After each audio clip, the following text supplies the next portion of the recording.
You're listening to WQEE 99.1 FM, The Key in Noonan, Georgia, home of Braves Country with Mac Magee and the Armchair Quarterbacks, weekdays, 3 p.m. Eastern to 5 p.m. Eastern, right here on The Key and YouTube.com at Braves Country. Braves Country today. We're talking Southern sports.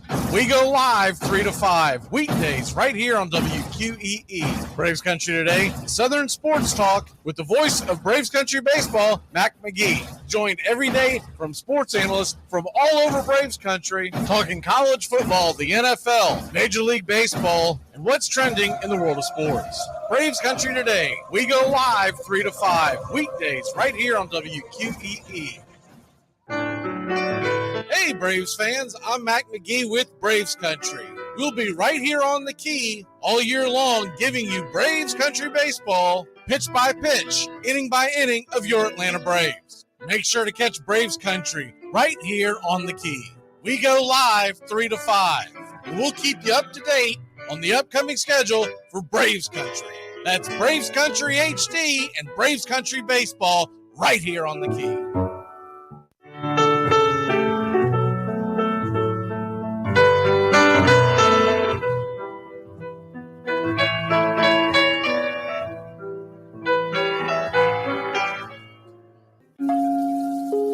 Lineup for yesterday by Ogden Ash.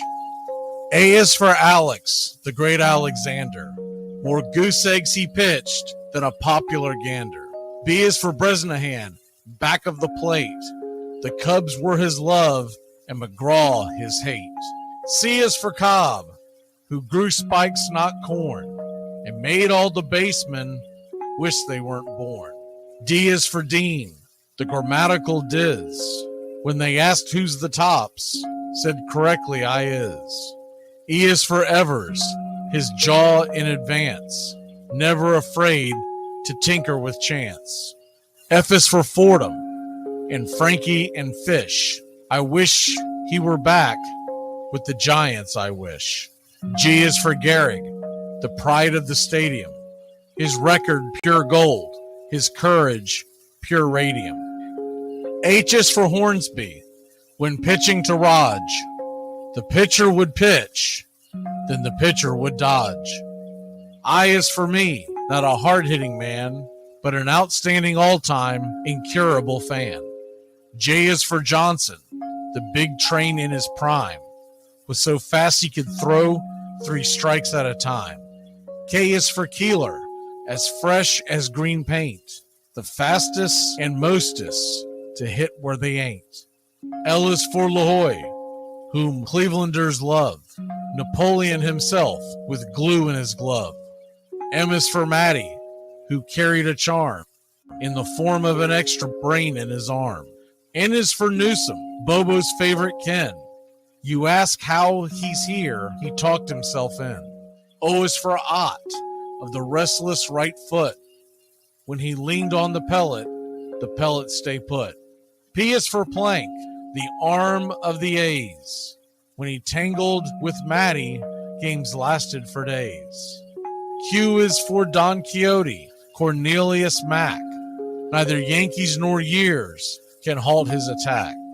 R is for Ruth, to tell you the truth.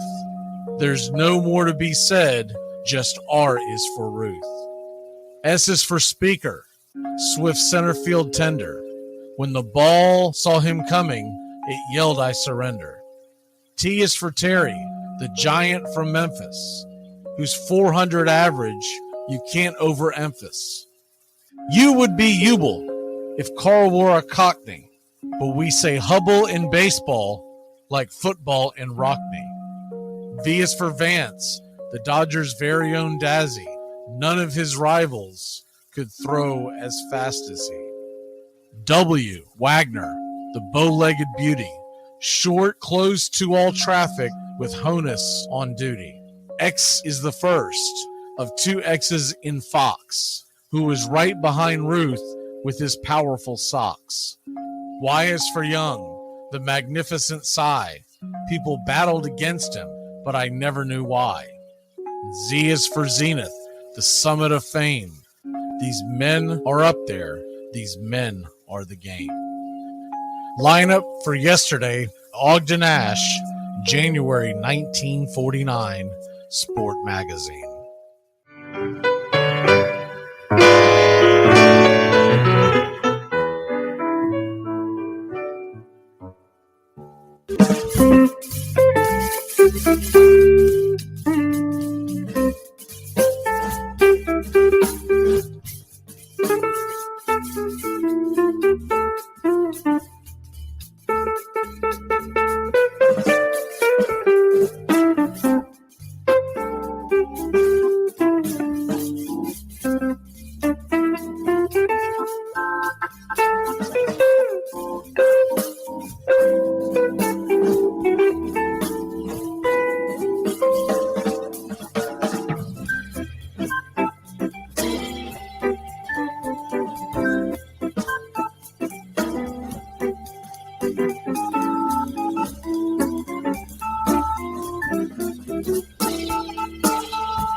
Hey, Braves Country! Braves Country HD is bringing you Braves Country Baseball all year long. Hi, I'm Mac Magee. We'll be bringing you play-by-play, pitch-by-pitch, inning-by-inning of your Atlanta Braves. Braves Country comes to you every Tuesday night and Friday night, with 2 bonus games every week. Please like and subscribe to youtube.com/@BravesCountry.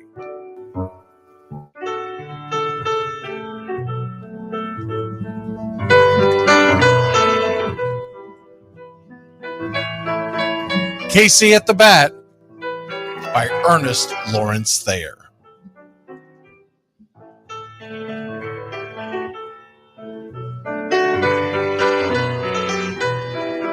The outlook wasn't brilliant for the Mudville Nine that day. The score stood 4-2, but with 1 inning more to play. And when Cooney died at first and Barrows did the same, a pall-like silence fell upon the patrons of the game. A straggling few got up to go in deep despair. The rest clung to the hope which springs eternal in the human breast. They thought, if only Casey could but get a whack at that, we'd put up even money now with Casey at the bat. But Flynn preceded Casey, as did Jimmy Blake, and the former was a hoodoo, while the latter was a cake. So upon that stricken multitude, grim, melancholy sat, for there seemed but little chance of Casey getting to the bat. But Flynn let drive a single, to the wonderment of all, and Blake, the much despised, tore the cover off the ball. And when the dust had lifted and men saw what had occurred, there was Jimmy safe at second and Flynn a hugging third. Then from 5,000 throats and more rose a lusty yell. It rumbled through the valley, it rattled in the dell. It pounded on the mountain and recoiled upon the flat, for Casey, mighty Casey, was advancing to the bat. There was ease in Casey's manner as he stepped into his place. There was pride in Casey's bearing, and a smile lit Casey's face. And when responding to the cheers, he lightly doffed his hat. No stranger in the crowd could doubt 'twas Casey at the bat. 10,000 eyes were on him as he rubbed his hands with dirt. 5,000 tongues applauded when he wiped them on his shirt. Then while the writhing pitcher ground the ball into his hip, defiance flashed in Casey's eye, a sneer curled Casey's lip. And now the leather-covered sphere came hurtling through the air, and Casey stood a-watching it in a haughty grandeur there. Closed by the sturdy batsman, the ball unheeded sped. That ain't my style, said Casey. Strike one, the umpire said. From the benches black with people, there went up a muffled roar, like the beating of a storm waves on a stern and distant shore. Kill him! Kill the umpire! Shouted someone on the stand, and it's likely they'd have killed him had not Casey raised his hand. With a smile of Christian charity, great Casey's visage shone. He stilled the rising tumult. He bade the game go on. He signaled to the pitcher, and once more the dun sphere flew. But Casey ignored it, and the umpire said, "Strike two!" "Fraud!" cried the maddened thousands, and answered, "Fraud!" But one scornful look from Casey, and the audience was awed. They saw his face grow stern and cold. They saw his muscles strain, and they knew that Casey wouldn't let that ball go by again. The sneer is from Casey's lip. His teeth are clenched in hate. He pounds with cruel violence his bat upon the plate.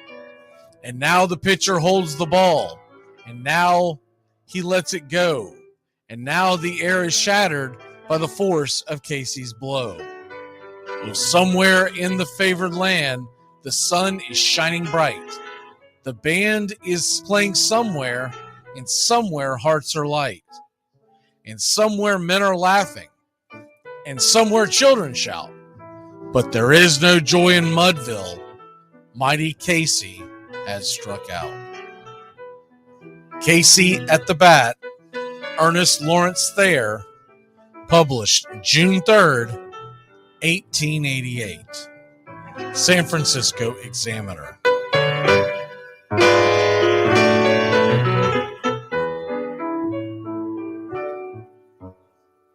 Braves Country today. We're talking Southern sports. We go live 3 to 5 weekdays right here on WQEE. Braves Country today. Southern sports talk with the voice of Braves Country baseball, Mac Magee. Joined every day from sports analysts from all over Braves Country, talking college football, the NFL, Major League Baseball, and what's trending in the world of sports. Braves Country today. We go live 3 to 5 weekdays right here on WQEE. Hey, Braves Country. Braves Country HD is bringing you Braves Country Baseball. Braves Country comes to you every Tuesday night and Friday night, and 2 bonus games every week. Hi, I'm Mac Magee, and we'll be bringing you play-by-play, pitch-by-pitch of your Atlanta Braves. It's free to listen. Please like and subscribe. YouTube.com/@Braves Country. Braves Country Baseball for the fans, by the fans.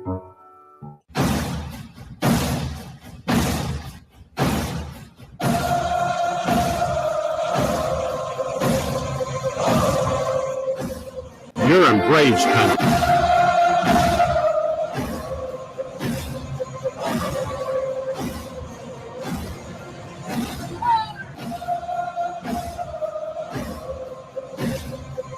Welcome back here to Braves Country today. Braves Country Baseball coming your way, 7:21 pitch. And we're starting a series off with the Boston Red Sox. Looking forward to that. And Charlie Morton on the mound. Before we get into tonight's game, let's go ahead and dive into what's going on with Max Fried. He's got a forearm strain. Now, there's good news, bad news about this. And essentially, what you have going on is the good news is they do expect him to return this year. And they do expect him to be fine. They're not thinking Tommy John. They did x-rays yesterday, et cetera, et cetera. That's the good news. When it's all said and done, that is the good news. The bad news is because, I mean, honestly, when you first hear forearm strain and you see them going for imaging, when we had the show yesterday, we didn't have all the information, and I was thinking they were just going to push his start back. Once they said they went in for imaging, that makes you a little nervous. So he goes to the 15-day IL. This isn't going to be like when he went to the IL with the hamstring, because he's going to have to sit out 2 weeks or so of no throwing. And then when they clear him to throw, let's say it's 2 weeks from now. It could be longer, but let's say it's 2 weeks from now. At that point, you are then talking about another 2 weeks before he would be ready to come back, because they would have to work him back up. So that's where we're at right now, is looking at the whole ball of wax and realizing that we're probably, so here we are, May 9th. Let's be honest, middle of June is probably the best case scenario for Max Fried to return. So you kind of have to put that back and say, all right, well, he's gone. Not a whole lot you can do about this. By the way, there's talks that Max Scherzer may not make his start tonight. That guy, I don't know what's going on with him, but he seems like he's a wreck. But back to our issues. We've already got Kyle Wright on the IL. We hope to have him back sometime by the end of the month. Now, all these are bad, big time bad news, right? But the good news is we do have the best record in the National League. So if you were sitting here like we were last year, a few games under 500 and flailing away while the Mets are just rolling, it would be much more of a dire situation. But instead, what we have is I never like to say, well, we got games that we can lose because we have the padding. But right now, it's a 7-game lead. So it's not the end of the world if we lose a few games in the standings over the next month. But you don't want to, that's not what you're aiming for. You're trying to figure out a way to continue to win. So how do we do that? Dylan Dodd, in all likelihoods, coming back up. But that only cures one issue, right?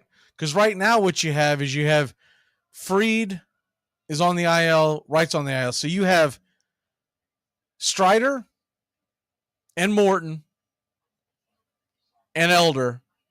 Those are your three givens on the pitching staff. And then outside of that,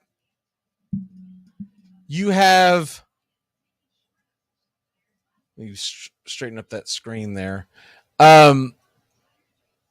What you have is Dylan Dodd most likely getting another chance, and then maybe Schuster. Because I know there's talk about Mike Soroka, but if they do bring him up, I would just be a little shocked. Because if they bring in Mike Soroka, he has not pitched well over the last couple of weeks in AAA. So you just rolling the dice? Or do you really see something that you're like, you know what, I'm not worried about what your numbers are down on the farm. We see good stuff out of you.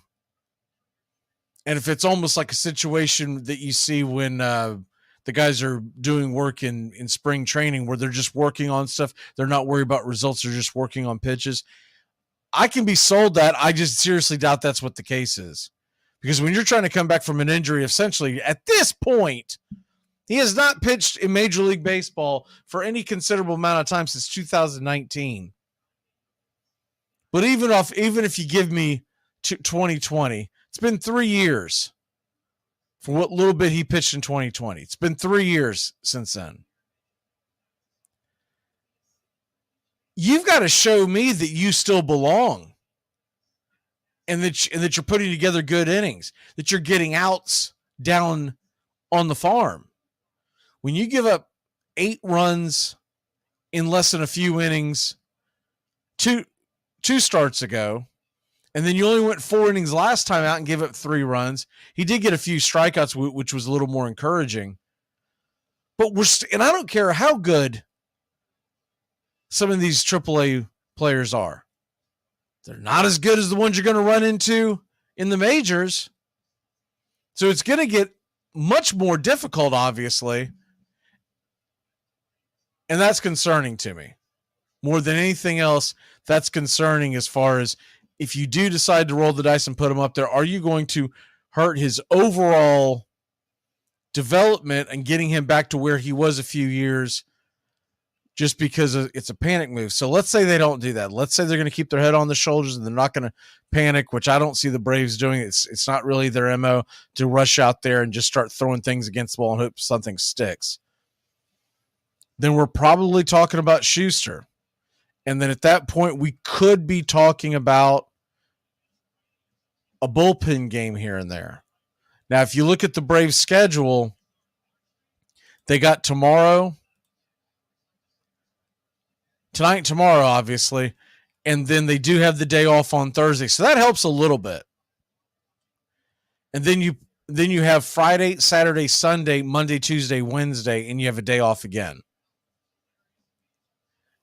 And that day off on that Thursday of next week, that's the last day off for a while. Because so you realistically are going to have to figure out by May 19th, a week from Friday, you're going to have a 5-man rotation you can go to. Because you've got 3 home versus Seattle. This is starting Friday, May 19th. This is after having yesterday off, this Thursday off, and next Thursday off. So after those 3 days off, going on Friday, May 19th, you're going to have 3 at home against Seattle, 3 at home against the Dodgers, a 4-game stand at home against Philly, where the final one is a night game, a Sunday night game, and then you immediately fly out to Oakland for 3 games on that Monday, Tuesday, Wednesday. And then you're going to go, then you'll finally get a day off on June 1st. And then you still stay out west and play a tough Arizona team. Then you will get a day off before you come home to face the Mets and the Nationals. That's a tough stretch. It's a tough stretch to go that long with Elder, Morton, Strider, Dodd, and then what is your 5th day? Do you try to Schuster? If Schuster gets banged around, do you throw Soroka out there? Do you go with a bullpen game? It's going to be tricky to navigate, and it's not like we've got a bunch of chumps on our schedule coming up. I mean, Boston has got a good offense. Toronto's got a phenomenal offense. Texas, Seattle, the Dodgers, the Phillies. You get a little bit of a break going to Oakland, but Arizona's been hitting the ball well. And then it's going to be a tough matchup when you play the Mets. So the next month of the season, which is what wraps around just past that Mets series, by June 9th, as we sit here on May 9th, by June 9th is the first game of the Washington series, meaning we will have just finished the 3-game set versus the Mets. And all those games before. See, it's going to be tough. And the other thing that you worry about, or at least that I worry about, is that what is it going to do to the bullpen? What is it going to do to the bullpen during this time period? Do they go with a 6-man rotation? Do they say, hey, Schuster, hey, Soroka, let's go. We're going to give it to whoever pitches the best and go from there. They did bring Danny Young up, by the way. I know a lot of folks are not big fans of him. I still think there's a long way to go with Young before we start throwing dirt on him. That was the move that was made today when Fried was put on the IL. And that almost smells and spells of a bullpen game, either tomorrow or sometime possibly Friday. But that's where we're at on that.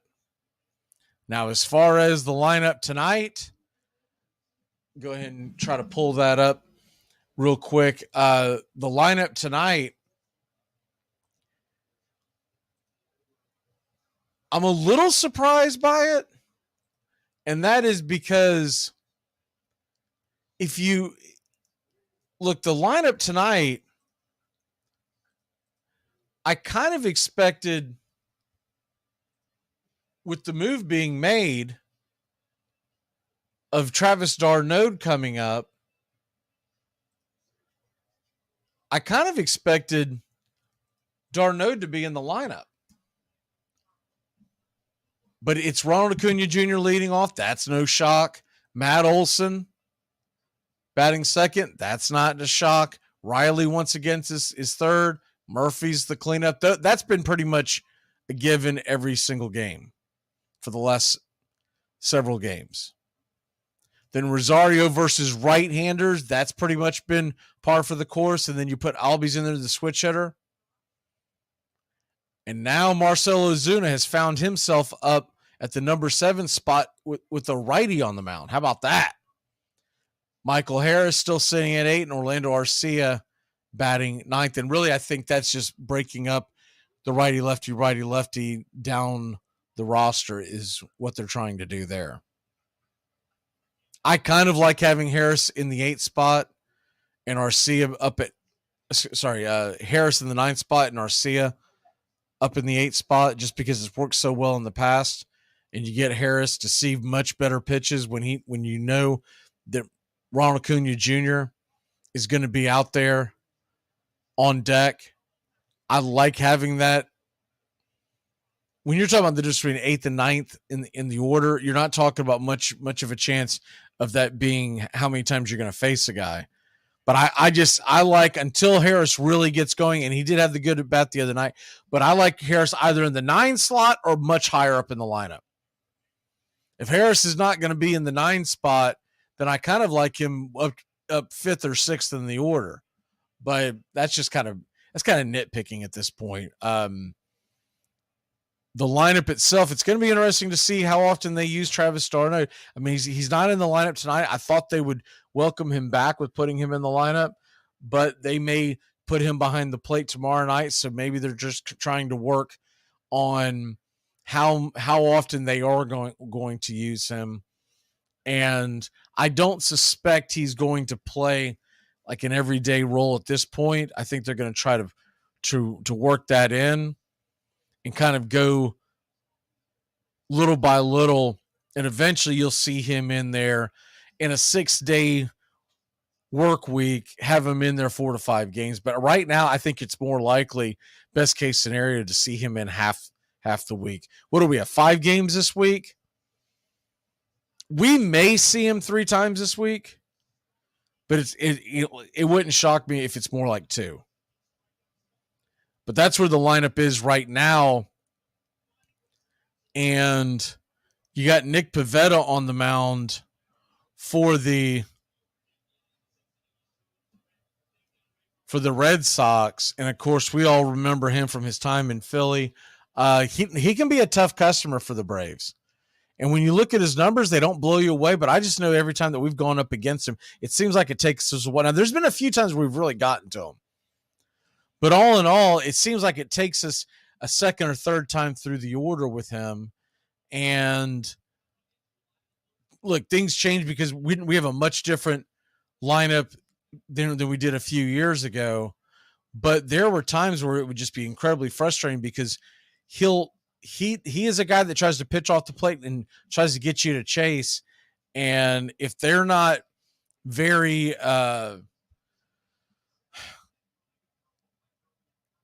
a little more conservative with their approach, Pivetta is the type of pitcher that can take advantage of that. Typically, the Braves go out there trying to ambush. And I've gone back and forth on whether I like the ambush or not. I'll be honest with you. It's one of those things where, as a fan, if it works, you're happy. If it isn't working, you get incredibly frustrated.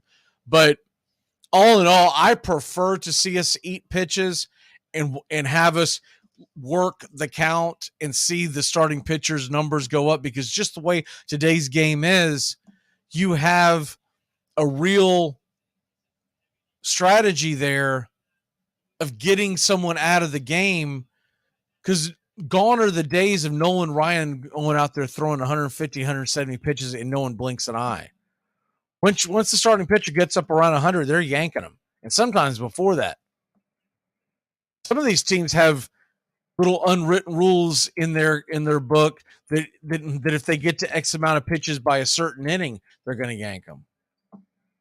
I've seen that where folks have talked about, don't pay attention to the 100 total. Pay attention if a guy is already hitting 80 plus in the 4th inning, you may not see him for the 5th. And so if the Braves can get to the Red Sox bullpen, that they do have Kenley Jansen. Isn't that going to be weird and kind of fun to watch that unfold at the end of the game? But if Kenley Jansen comes in with the lead, I better see him throw about 47 pitches, have runners all over the bases, broken back singles galore, the kind of crap we had to endure when he was our closer. I definitely give us the nod. I'd much rather have Iglesias than Jansen. But if Jansen comes in with a 2 or 3 run lead, that's a pretty safe lead. He's still a pretty good closer. But getting to that bridge for Boston is the challenge. They're 8-8 at home, but hey, we're only 9-8 at home. Much better on the road. So hopefully we start changing that trend. Boston, by the way, tonight's going to have a Verdugo in the lineup. They've got Yoshida. If you haven't watched him yet, he's a really good young player from overseas. This is his first year. Good contact hitter. What was he hitting? 321 this year? Justin Turner. Remember Justin Turner from the LA Dodgers? He's the designated hitter tonight. Rafael Devers, one of the best hitters in baseball, one of the best power hitters in baseball. He's already got 11 home runs this year. And then you've got Duran in center field tonight, Enrique Hernandez. This is a little bit of a weak spot for them is the shortstop position, which we can feel that pain till about 2 or 3 days ago when Arcia came back. Enrique Hernandez will play solid defense. He's just not one of your better offensive catalysts. And then Casas is the first baseman. Valdez is the second baseman, batting 8th, and McGuire's behind the plate tonight. So that's the Boston Red Sox lineup. So that should be – you got to figure that with Morton on the hill versus Pivetta and the offensive firepower that the Braves have versus – I'd say Boston has a solid offense, but top to bottom, they're nowhere near as explosive as Atlanta. But any given night, they can be dangerous. You got to like your chances. I think we're minus 175 in Vegas. At least that's what I saw this morning. So heavily favored to win tonight. And look, we need a big outing from Morton. He's gotten, 3 extra days of rest? In theory, he could have, 2 extra days of rest. He could have pitched Saturday off normal rest. He had Sunday off because they put Elder there instead. And then, of course, we were off Monday. So he is going off of, as opposed to the 5th day, he's going off the 8th day. And so Morton, I expect we might have to go bullpen tomorrow. And if that's the case, and I'm sure they won't release that until after the game. That's pretty much been the MO of Snicker. He'll hint around, but he won't give you the absolute. If we have to go bullpen tomorrow, it can be done, but you don't want to have Morton go out there and only go like 4 innings because he's throwing that curveball into their ankles and walking guys left and right, hits Batman and all that kind of junk. I really would like to see not only a game in which he goes 6 innings plus, but can we knock down these walks? He's got 15 walks in 35 innings. And he's got a handful of hit batsmen again, and he's been doing that a lot the last couple of years. It's that curveball against left-handers. I've seen it so many times. He'll throw that curveball because he's trying to get him to chase. And if that curveball's coming in on you, the thought process is that it's almost like a self-defense where the curveball's diving in on you, and you're going to take a hack at it with 2 strikes. But what he's doing is he's misplacing it, and they're taking it, and it's banging into their foot. And they're not getting out of the way because they'll gladly take a 70-mile-an-hour one on the top of the shoe if you're down 1-2 on the count. We saw it last year. We're seeing it this year. I really hope Morton gets that straightened out because when he's not doing that, he is a tough customer. You would like to see the strikeout rate a little higher. Last year, he was over a strikeout an inning. Right now, he's a little below. But all in all, I'm fine with that. What I'm looking at is keep the walks on, keep the hits on. He's given up a hit an inning. His whip, his walks plus hits divided by innings pitch is 1.44. That's just telling you there's always going to be traffic on the bases when he's out there pitching. You want to whip down below 1.2 or better. It is nice in 34 innings. He's only given 3 home runs. That is a plus. Pivetta, by the way, 7 home runs in 30 innings pitched. I think 2 guys are going to go deep tonight. I'm calling it. Matt Olson's going to go deep tonight. Man, it's time for Riley to get off the schneid. He has just been banging around there. He's not playing terrible, but he's not playing good. He's definitely not playing well enough to be in the number 3 spot. Let's go Austin Riley and Matt Olson. Back-to-back jacks. I expect Acuna to have a good night as well. But Acuna doesn't have to go yard for it to be a great night. And Sean Murphy's almost becoming Mr. Automatic, is he not? I'm sure there's a few folks out there saying, watch out for that Ozuna, baby. Ozuna's on fire. He's hot. He's back, baby. He's back. All right, let's take a quick break. We're going to step aside for a second, bring you the lineups, and get you ready for tonight. Braves, Red Sox, game number 1 in Hotlanta.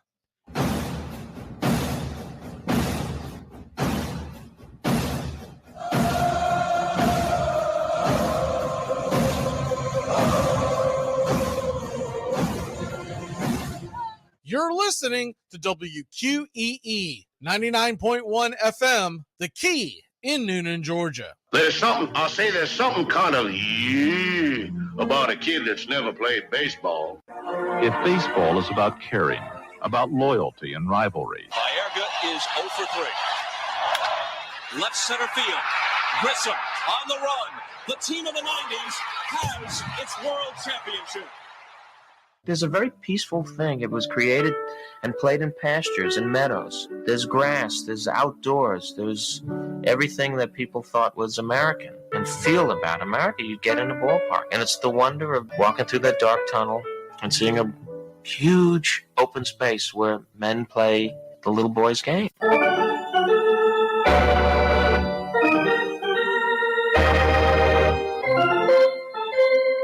I believe in the Church of Baseball. I've tried all the major religions and most of the minor ones. I know things. For instance, there are 108 beads in a Catholic rosary, and there are 108 stitches in a baseball. I prefer metaphysics to theology. You see, there's no guilt in baseball, and it's never boring. It's a long season, and you gotta trust it. I've tried them all, I really have. And the only church that truly feeds the soul day in, day out is the Church of Baseball. Touch a ball, Joe. You'll never hit a bigger home run in your life. A room in right center. If he hits one there, we can dance in the streets. The 2-1. Swung line drive, let's see it. 1 run is in. Here comes Brave. Here's the throw to the plate. He is safe. Braves win. Braves win. Braves win. Braves win. You're in Braves country.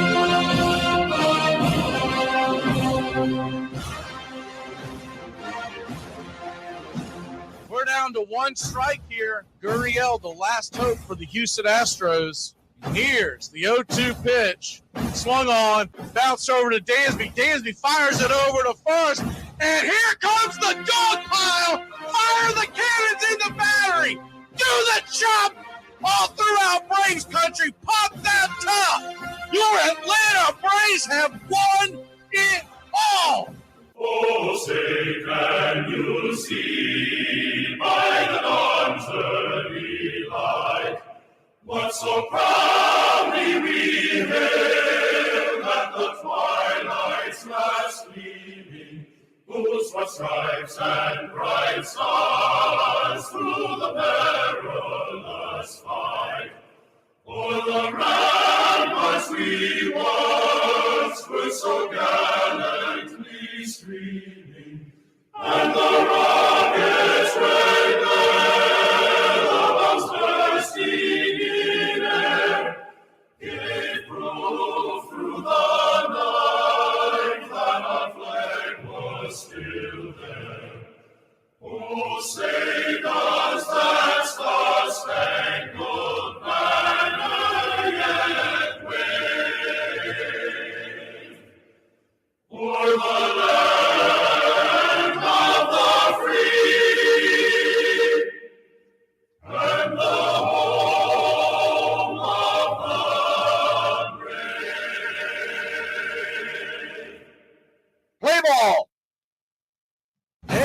everybody. Hi, and how the hell are you? Pull up an armchair, girls and boys, and join us for Braves Country Baseball. We are live, and the scene is Truist Park in Atlanta, Georgia, where we're set to bring you pitch by pitch, play by play of your Atlanta Braves. Hi, I'm Mac Magee.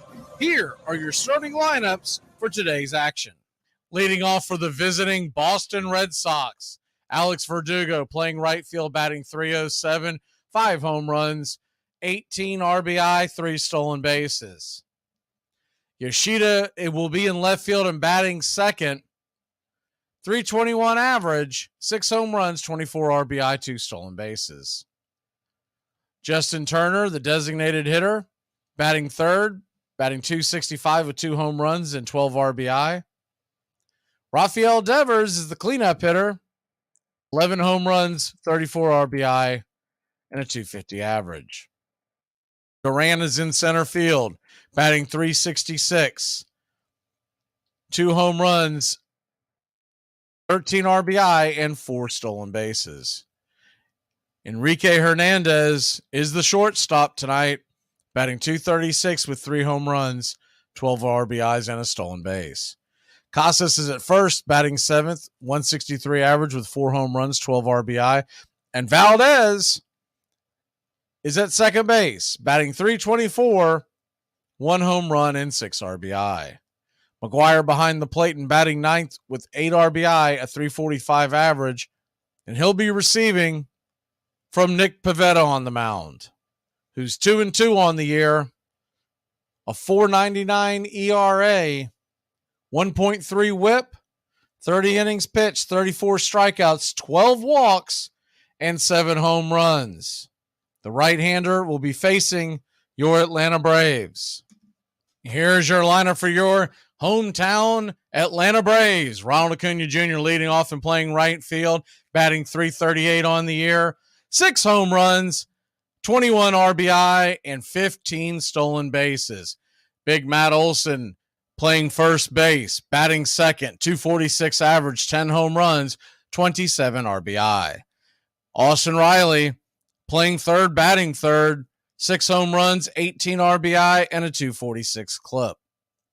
Sean Murphy is behind the plate again with 9 home runs, 28 RBI, and a .282 average. Eddie Rosario will be out in left field with 3 home runs, 10 RBI, and a stolen base. He's batting .250. Ozzie Albies is playing second base and batting sixth. 9 home runs, 26 RBI, 1 stolen base, and a .283 average. And Marcell Ozuna, the designated hitter, batting seventh with a .146 average, 6 home runs, and 9 RBI. Michael Harris II, batting eighth with 1 home run, 4 RBI, 3 stolen bases, and a .222 average. Orlando Arcia is batting ninth with 2 home runs, 7 RBI, and a .327 average. And on the mound for your Atlanta Braves, Charlie Morton comes in with a .338 ERA, a .144 whip, 34 innings pitched, 32 strikeouts, and 15 walks with 3 home runs allowed. So that's your starting lineups. Game number 1 of Braves versus Red Sox. Grab you a cold one. Find you an armchair. It's time for Braves Country Baseball with 2 teams that began in Boston. I want to go ahead and bring you some good news already. Just looked at the scoreboard. Keeping an eye on this one. Cincinnati Reds lead the New York Mets 3-0 in the bottom of the second inning. So how about that? We're already off to a good start here in Braves Country. Hopefully we can get a W and push this lead just a little further. With not knowing how long we're going to be out without Max Fried, it's looking like it's going to be at least a month. Saw a couple of questions in there about Fried in case you missed the pregame show. It's a left forearm strain, and they're going to shut him down for a few weeks. and hope that the inflammation goes down. There is not a tear. They've already done the MRI on that, so there's not a tear. That's the good news. Bad news is when you shut a pitcher down like that, let's say best case scenario, it's 2 weeks, which I seriously doubt it'll be 2 weeks. I'm thinking more like 3 to 4, but let's just say it's 2 weeks. When he's done and is allowed to go back to baseball activities, we're talking about 2 more weeks before you'll see him hit the field. So that's the issue. Thankfully, we've got the fairly large lead in the division. Hopefully, the rest of the guys, that next man up mentality, as you always hear about, hopefully that will ring true, and the Braves will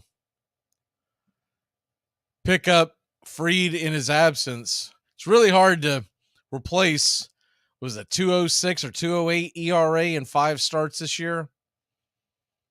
And he pitched well. And, I still wonder, we talked about the night of the game. I still wonder if when they sent him back out there in that 7th inning to just dangle with well over 100 pitches, if that might have done something. I don't want to point fingers, but I couldn't help but think of it today when I saw him go on the IL. But anyways, we are just about ready for Braves country baseball here on a Tuesday evening. Expecting good weather in Atlanta, Georgia. The Braves are in their all whites, and it's baseball time in Braves country. The first pitch on the way for Charlie Morton is a 95-mile-an-hour heater right across home plate, and it's 0-1. The 0-1 delivery, swing, and that ball's fouled back out of play. Verdugo quickly down 0-2. Alex Verdugo batting .307, 18 RBI on the year, 5 home runs. Righty-lefty matchup. The Braves in the home whites. The 0-2 pitch down below the knees. Changeup taken all the way. It's 1-2. Home whites with the red Braves across the chest.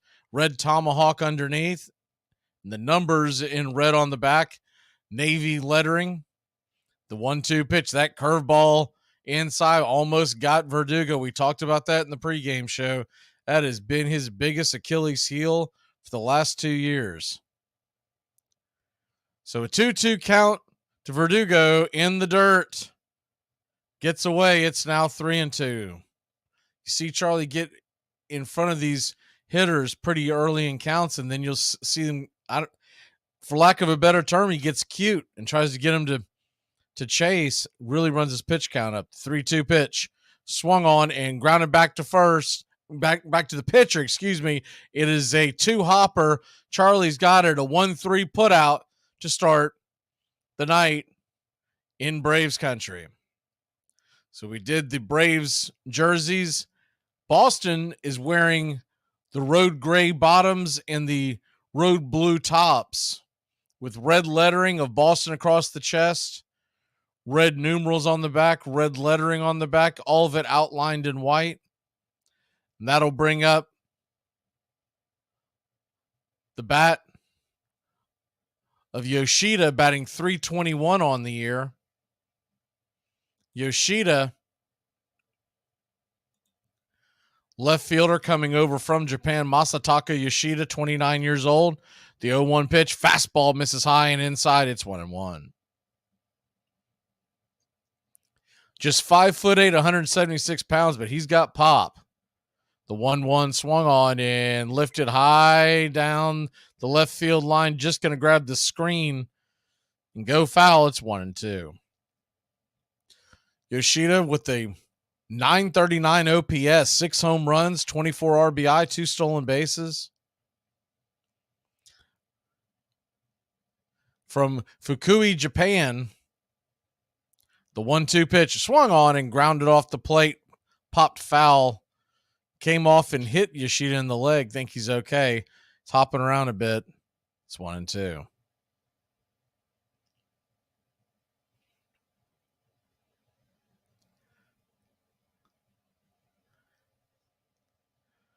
Home plate umpire giving Yoshida a chance to fight that off, and looking at it again, got him right in the giblets. So Understandable why home plate umpire Corey Blazer's given him a few extra moments to catch his breath.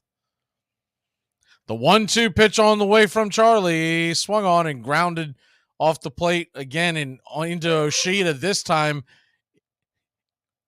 went off his wallet. We'll do it again at 1-2. Yoshida really beating the heck out of himself. Kind of leans and then drags the bat. Very, but you see this a lot from Japan, but very Ichiro-like in his stance. The 1-2 pitch on the way from Charlie. Swing, and that ball's popped up 97 mile an hour right in his kitchen, and it's a soft pop-up to Riley at third, and there's 2 away. F5 if you're scoring at home.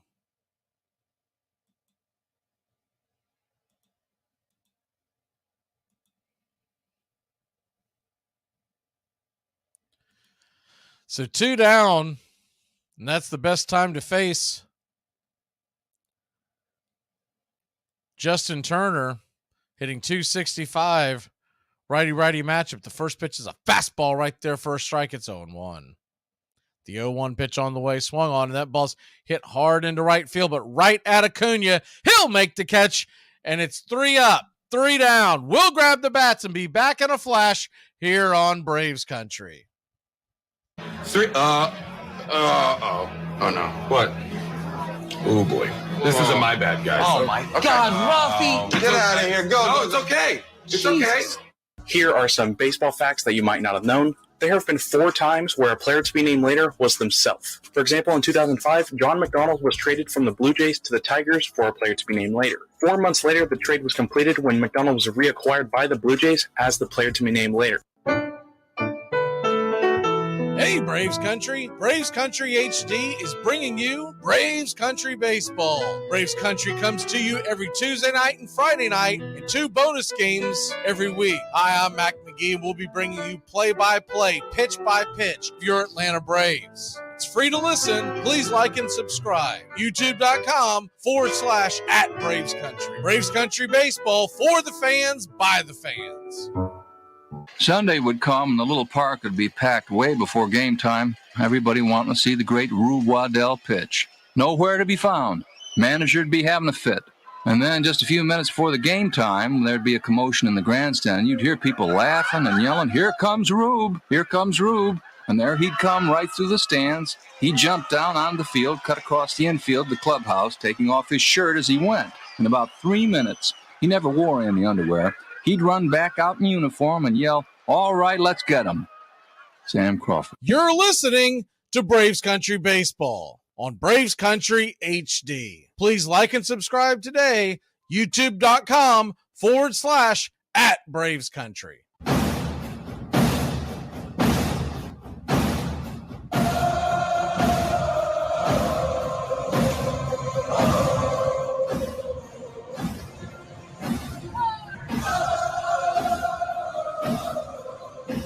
Welcome back to Braves Country Baseball. Atlanta Braves, Boston Red Sox, where it all began in Boston. This Atlanta Braves bunch.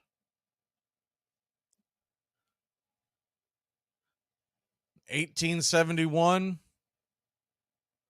More on that here in a little bit. Ronald Acuna Jr. comes to the plate, and the first pitch on the way is a fastball, misses high from Pivetta. It's 1-0.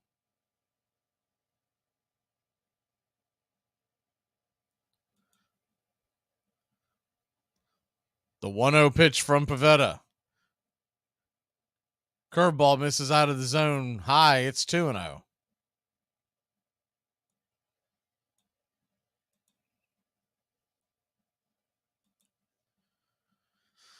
Ronald Acuna Jr. batting .338, 6 home runs, 21 RBI, a .983 OPS. Righty-righty matchup, the 2-0 pitch, swing and a miss. Took a big hack at the slider, about chest high. It's 2-1.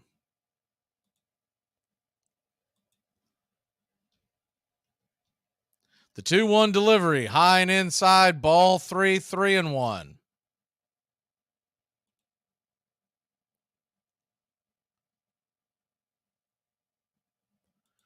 3-1 to Acuna. He digs in.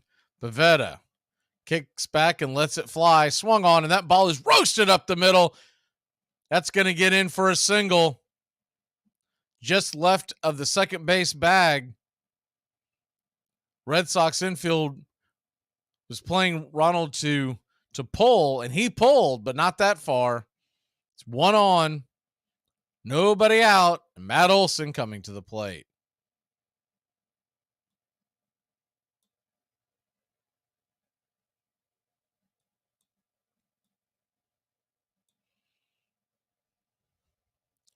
So righty-lefty matchup.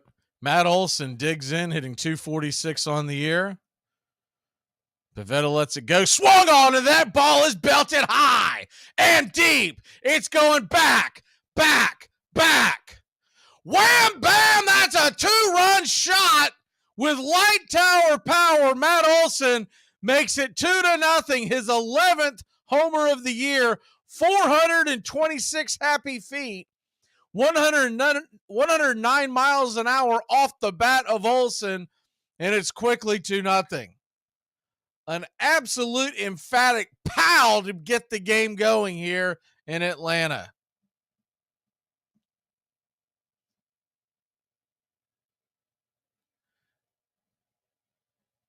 Looked like he tried to throw the curveball to Matt, and it hung up. First pitch on the way to Riley's a fastball, blows it right by him. Swing and a miss. It's 0-1. If you remember, he threw the curve to Acuna and it hung up, but it was out of the zone. No harm, no foul. The 0-1 pitch, high and inside, close shave. It's 1-1.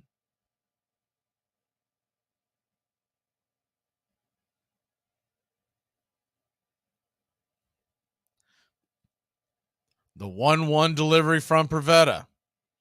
Inside, ball 2, 2-1.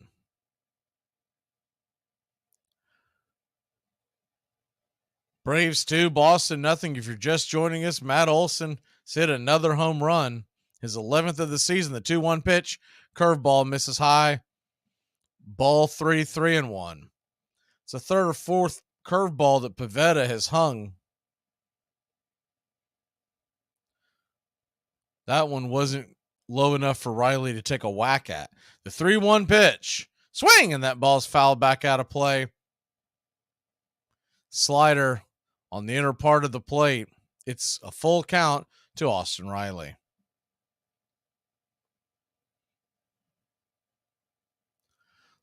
The 3-2 pitch.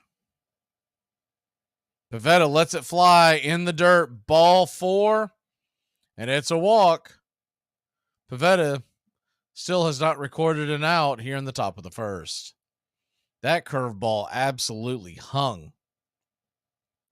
That might as well have been on a tee for Olson. And he did not miss. What's funny that I didn't see the first time, Acuna, when the moment it was hit, he just started walking, putting his finger up in the air. It's saying, that thing gone. It's gone. First pitch on the way to Murphy is inside, is high and outside. It's 1-0. The 1-0 to Murphy. Batting .282, 1048 OPS. Inside, that get him? That got him. So Murphy's going to head down to first base. Runners on first and second. Nobody out. Eddie Rosario coming to the plate. Got him on the inside. I'm waiting to see the replay to see exactly where it got him. He put his arm up. I think it got him on the back. And then deflected off his back into his left tricep area.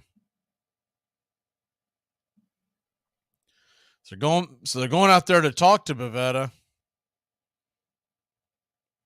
He's probably shaking a little bit. It's giving up 2 runs, and there's nobody out with 2 on.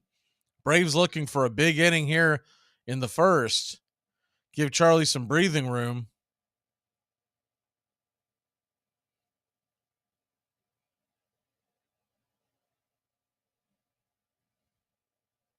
First pitch on the way to Rosario. As a fastball swung on and fouled back out of play, it's 0-1.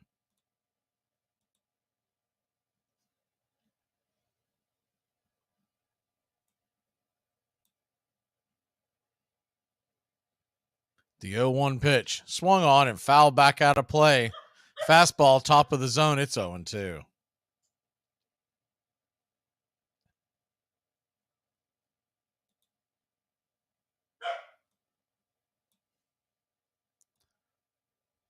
The 0-2 delivery. Swing, and that ball's rifled down the left field line. Well out of play. He's come at him. Fastball, fastball, fastball. See if he changes that up here with an 0-2 count to Rosario. Runners on first and second. Nobody out. The 0-2 pitch. Swing and a miss. Strike three. Curveball got him. And there's one away.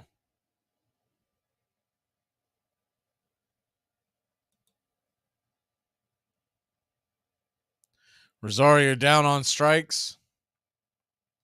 That'll bring Ozzie Albies to the plate. Ozzie Albies from the left side, switch hitter. Open the stance, 283 average, 863 OPS, 9 home runs. The first pitch is a fastball, top of the zone, just nipped the corner. It's 0-1.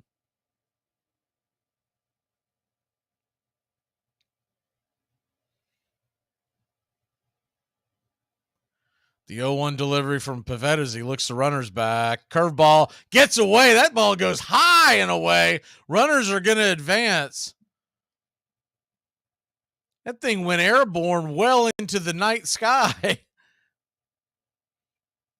The catcher, McGuire, had a heck of a time finding it. It really didn't go that far away from him, but it bounced high. When it came off the wall and rolled back, it was only a few feet away from him when it's all said and done, but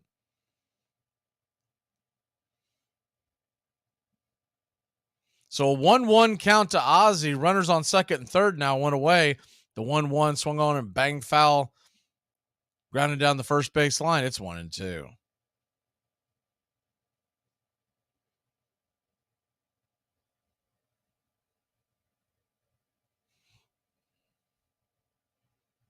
The 1-2 delivery.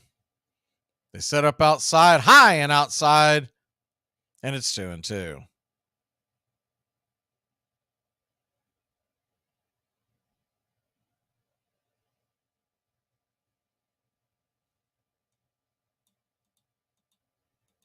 The 2-2 pitch on the way. Kicks and deals. Curveball gets away. And are they going to ring him up?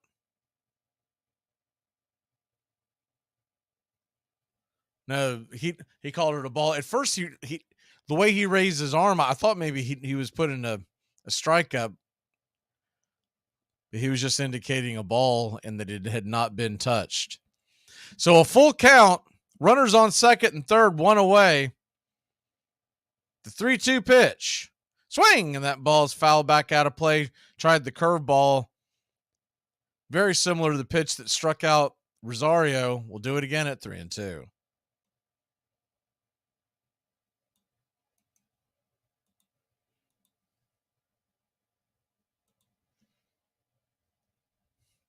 The 3-2 delivery to Ozzie. He swung on and grounded through the middle. It's going to get down for a base hit just past the diving glove of the second baseman. Riley comes around to score, and it's 3-0 your Atlanta Braves. Murphy with not quite the wheels, and they were playing the outfield fairly in. The infield was halfway in.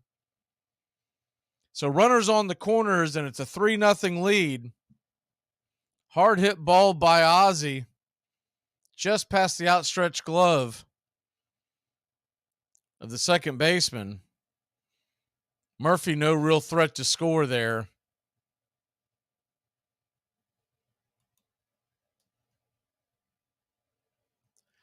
So that'll bring Marcell Ozuna to the plate. Marcell raised his batting average to 146. Runners on the corners, one away. The first pitch on the way is swung on and hit high and deep down the right field line. Going back, just bends foul. I mean, just bends foul. bare minimum, that would have been a easy fly ball to get the runner in. That was deep in the corner. The 0-1 from Pivetta. He winds up and lets it fly. Swing and a miss. Fastball right in his kitchen. 94 miles an hour. It's 0-2.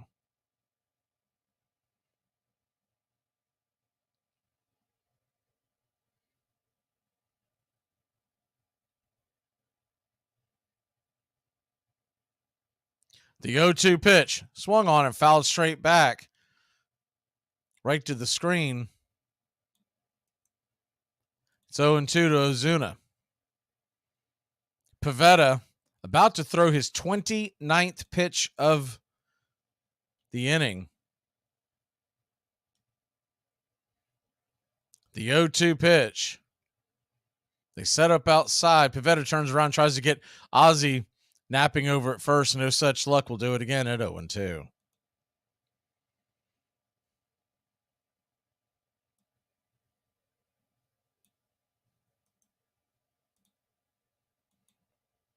The 0-2 from Pivetta winds up and deals high and inside over the head of Ozuna. McGuire has been busy back there tonight, and it's only the first inning. It's 1-2.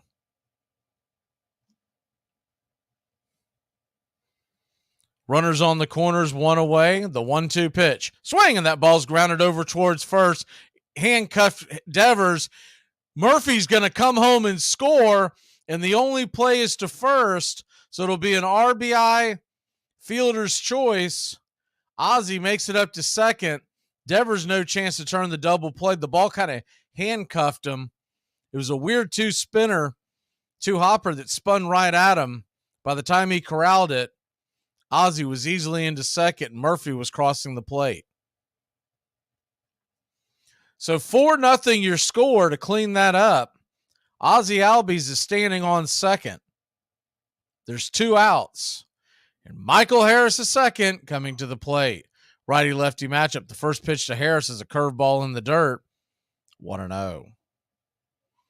Harris, of course, the hero on Sunday afternoon. If you were with us, Braves Country Baseball, we saw Michael Harris hit the walk-off job against the Orioles to win the series after intentionally walking to get to him. The 1-0 pitch. Curveball outside, ball 2, 2-0. Standing on deck is Orlando Arcia.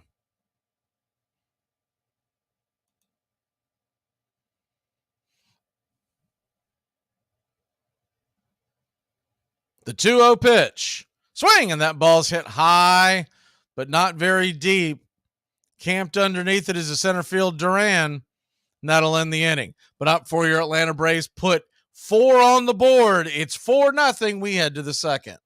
Ted Turner took over ownership of the Braves in 1976, a season in which they finished last in the National League West. At one point, they were so bad they lost 13 consecutive games. But this didn't faze Turner, who had high hopes for the 1977 season. Unfortunately, reality set in, and shortly after the start of the season, the Braves found themselves in a 16-game losing streak. So how is Ted Turner going to turn around a team that was headed further and further down the standings? He took matters into his own hands, literally. He told the press that Braves manager Dave Bristol was on a scouting trip, and he would be taking over managerial duties on May 11th, a day when the Braves were facing off against the Pirates. It went about as well as you think it would. Not knowing any of the signs, he had to sit next to coaches and tell them what signs to relay to players. The Braves wound up losing the game 2-1 for their 17th straight loss, putting them 8-22 in the season. Turner's goal was to be in the trenches to get to the bottom of what was wrong with his struggling team. The next day, Turner received a letter from National League President Chub Feeney telling him that his first game as manager would be his last, but why? According to Rule 20E,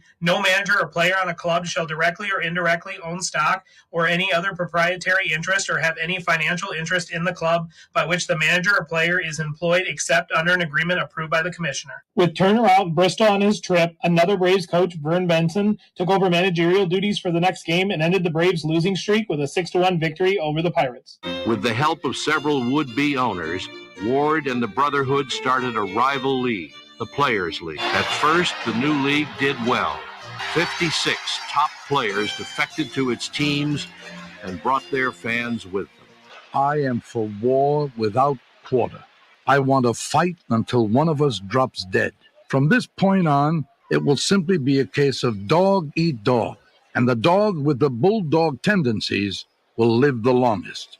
Albert Goodwill Spaulding.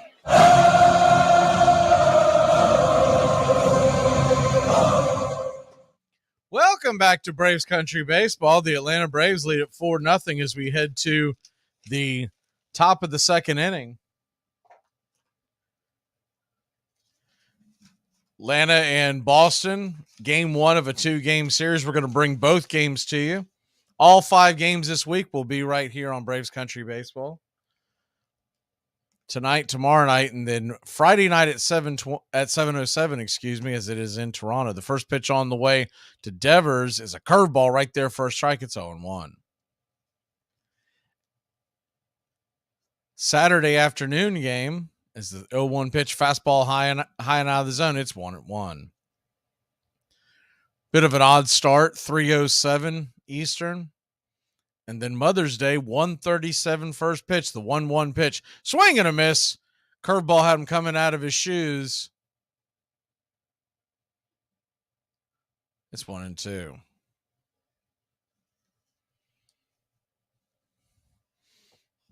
The 1-2 pitch swung on and grounded over towards first. Charlie's got it. Underhands it, flips it to Olsen, and it's a 1-3 put out to start the second.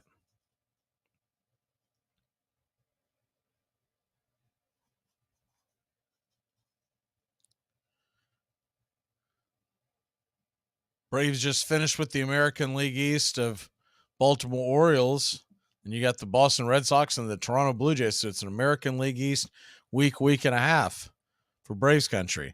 The first pitch on the way to Duran, the center fielder, hitting 366, is a fastball swung on. He roasts that into left field. A laser gets down for a base hit.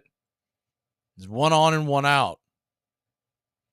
Good job by Rosario getting over and cutting that off, keeping him to just 1 base.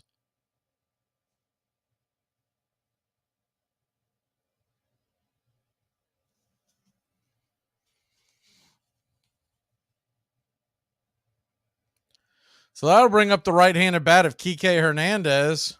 Hernandez batting 236. The first pitch is a cutter way outside wide. It's 1-0.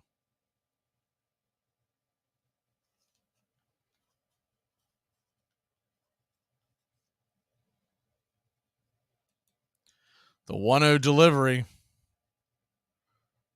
Righty-righty matchup. Off the plate wide, fastball misses 94 miles an hour. It's 2-0.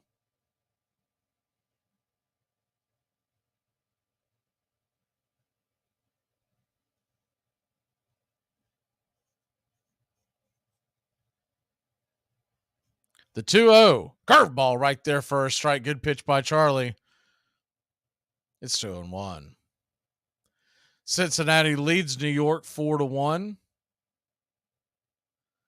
That game is in the 4th inning. And Toronto leads Philadelphia 1-0 in the 4th. Quick flip by Charlie over to first to keep the runner honest. We'll do it again at 2-1. Cardinals lead the Cubs 1-0, bottom of 1. Righty-righty matchup. Kike and Morton. Here's the pitch, and curveball just misses off the plate. It's 3-1. It's one of the Charlie has that slow curveball, and then he's got the snapping curveball that's almost like a slider, and that was the faster one. The 3-1 pitch right there for a strike, and it's 3-2. So a full count to Hernandez, runner on first, 1 away.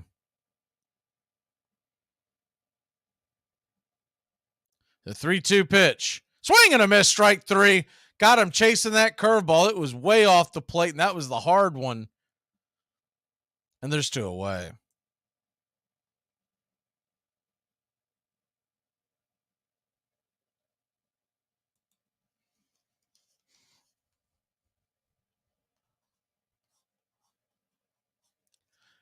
So 2 outs.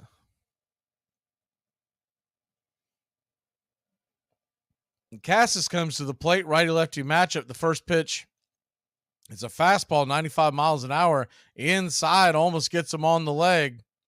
1-0. Tristan Cassis batting 163, 4 home runs, 12 RBI. The 1-0 pitch, curveball in the dirt, runners on the way. Murphy fires it down to second. It's close, but they're going to say the runner is safe. Ran in there with the stolen base. Hard pitch to try to throw a runner out. It was a curveball in the dirt tailing away from Murphy. But he put one heck of a throw on it.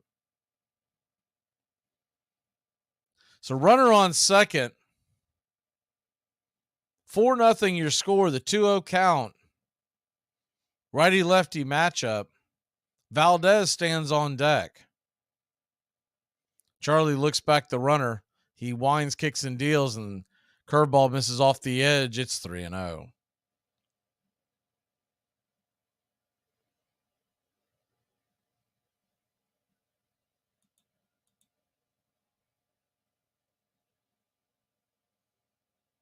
The 3-0 pitch.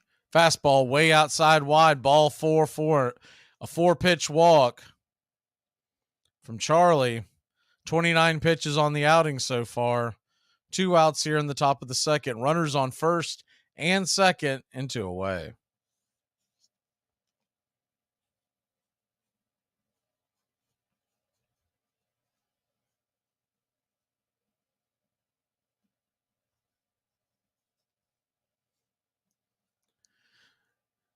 So 2 outs, and Morton flips in a curveball to Valdez, who's batting .324 on the year. Righty-lefty matchup down below the knees, and it's 1-0.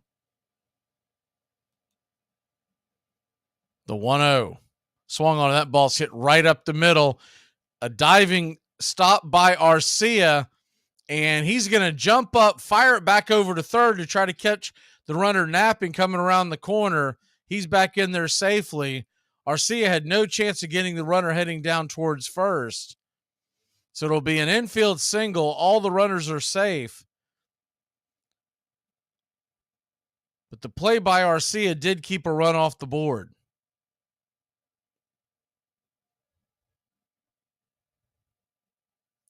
So bases loaded now. And Morton, who is gifted a 4-run lead, is in danger of coughing that up. The number 9 hitter, McGuire, coming to the plate, hitting .345. Reese McGuire. They're playing him fairly deep. His OPS is only .797. So though .345, first pitch on the way, swung on and banged foul curveball down the first base line towards the tarps. It's 0-1. The 0-1 pitch swung on and curveball fouled off his foot. It's 0-2.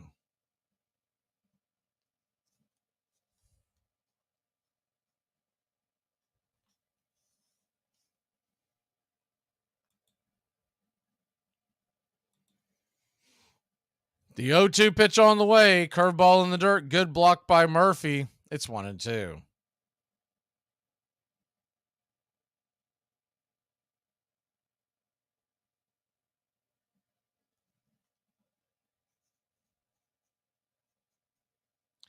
Braves 4, Boston nothing. Runners are loaded. The 1-2 pitch on the way, 96 mile an hour fastball. High and out of the zone, it's 2-2. You got the bases juiced, 2 outs. The 2-2 pitch, curveball just misses the outer part of the plate. It's 3-2. So Nibbling once again has run the count up full. The 37th pitch of the outing for Charlie. The 3-2 on the way. Curveball got him. Strike 3. He got caught watching the paint dry. McGuire tried to sell it and went to toss his bat like he was heading down to first. Home plate umpire Corey Blazer said, "No soup for you. We'll be back in a flash." Brazil. Mm-hmm. What's the accent of Brazil? It's a country in South America. Why don't we say any Latin American accent Latin will do? American, okay. Okay, homie. Orale, yeah, I can do that. Okay, man. Nachos. Yeah. We're real racist with it, huh? Yeah, that is extremely racist. And by the way, that's more of a Los Angeles sort of Mexican cholo vibe. Let's go. Let's go see the Dodgers play the Lakers. What's your favorite jersey in all of sports? The Atlanta Braves whites. I don't know if they got like HD white, but for some reason, every time they were playing, they're like, don't they look brighter than everybody else's? Old school Houston Astros jersey. Old school Houston Astros jersey. With be biased to the hometown team, so I'm gonna go baby blue Atlanta Braves. Armchair. Braves Country today. We're talking Southern sports. We go live 3 to 5 weekdays right here on WQEE. Braves Country today. Southern sports talk with the voice of Braves Country baseball, Mac Magee. Joined every day from sports analysts from all over Braves Country, talking college football, the NFL, Major League Baseball, and what's trending in the world of sports. Braves Country today. We go live 3 to 5 weekdays right here on WQEE. Lovely evening in the Ark. Lovely evening to get the heck out of here. We fly back to Chicago right after the game. Boy, those Indians knew what they were doing. Swings, and he misses. When they sold this New York City for $14 and 3 bottles of hooch, that was probably the best deal anybody ever made. 3 big leagues, the National League, the Players League, and the Old Beer and Whiskey League, simply proved too many.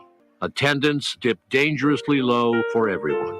By the end of the 1890 season, the league had lost more than $340,000, more than its investors could endure.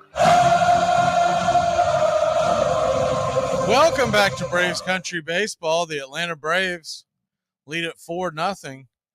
Matt Olson got it started with a solo jack if you're just joining us. I'm sorry, a 2-run jack. Acuna led it off with a base hit, and Olson followed with a 2-run home run. Orlando Arcia will lead off the second inning here and takes the first pitch downstairs for a ball. It's 1-0. Arcia made a fine defensive play to prevent a run in the top of the second inning. The 1-0 pitch to Arcia right there for a strike. Slider. It's 1-1.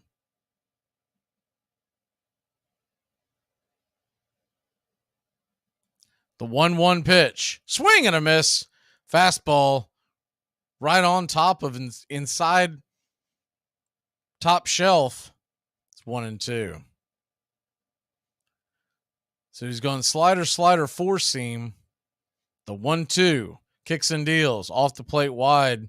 Good eye by Arcia. Just missed the plate. It's 2-2.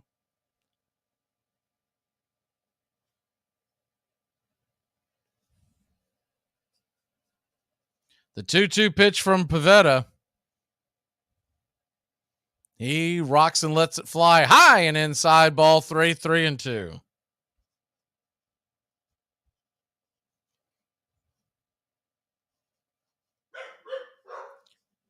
The 3-2 pitch. He swung on, and that ball is hammered into left field. It's going to get down for a base hit. A leadoff single. And there's one on, nobody out.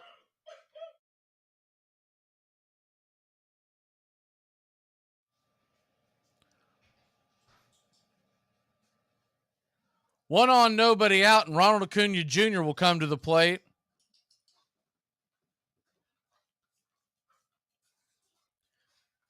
Acuna 1-for-1.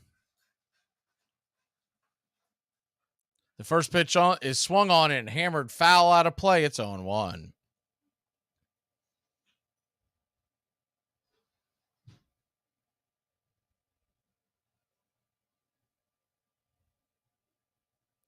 Acuna 1-for-1.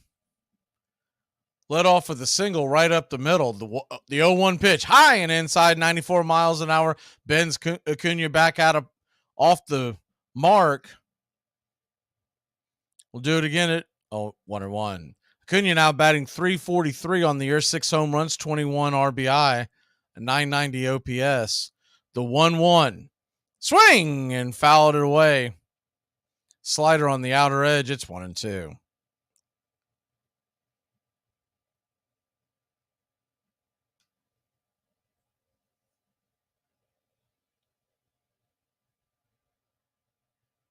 The 1-2 delivery.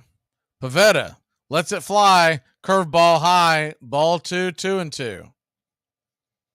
Your home plate umpire, Corey Blazer, usually calls a pretty consistent game. First base umpire, Clinton Voracek. Carlos Torres is at second. Jason Viscotti down the third base line. The 2-2 pitch swung on and grounded foul. Curveball dragged over towards the third base side. We'll do it again at 2-2.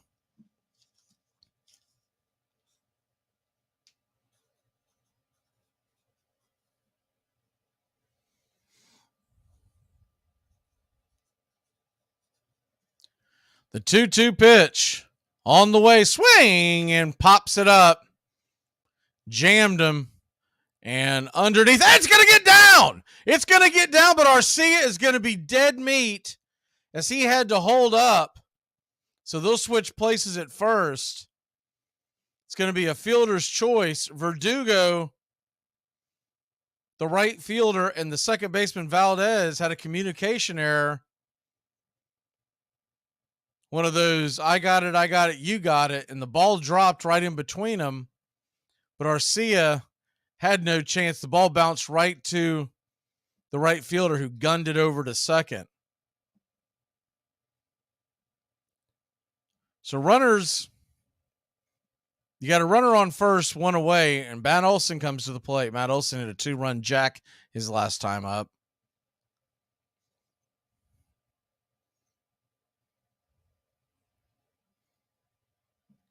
Acuna could be on the move. It's the 0-1 from Pivetta to Olson. Winds and deals, and it's a 93-mile-an-hour fastball out of the zone. It's 1-1.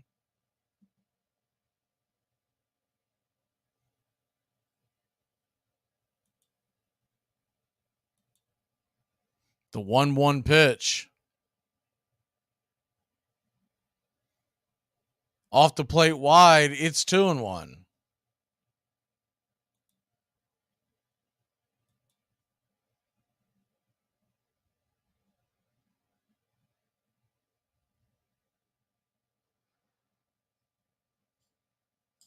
A 2-1 count. Acuna leads off. Fastball way outside, wide, 3-1.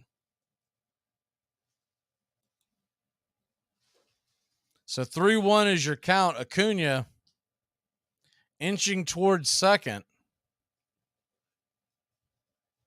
The 50th pitch on the way from Pivetta. He's going to step off for a second. That'll count as a move to the base.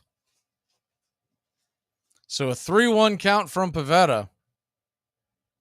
The wind up, the pitch, down below the knees, ball 4. And Matt Olson will grab first. Acuna is on second. And they'll come out to talk to Pivetta one more time. Pivetta's pitch count at 50. He's given up 4 earned runs so far. Meanwhile, in Cincinnati, the Reds lead the Mets 4-1.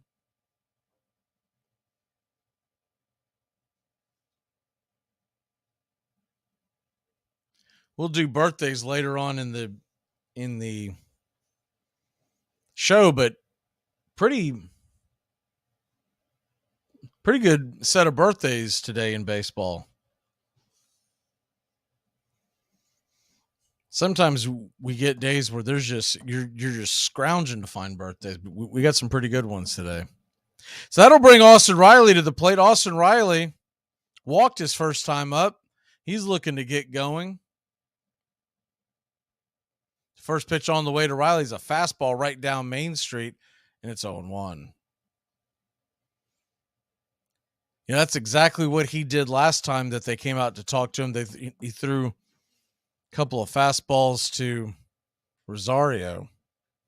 The 0-1 pitch down below the knees. Slider misses. It's 1-1.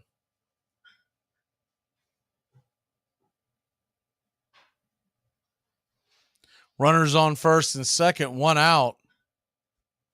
The 1-1 from Pivetta, kicks and deals, down below the knees, ball 2, 2-1.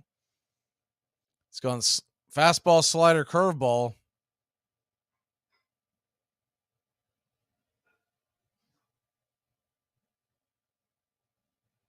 The 2-1 pitch from Pivetta. Lets it fly, swing and a miss, fastball, outer edge. Riley just missed it. It's 2-2.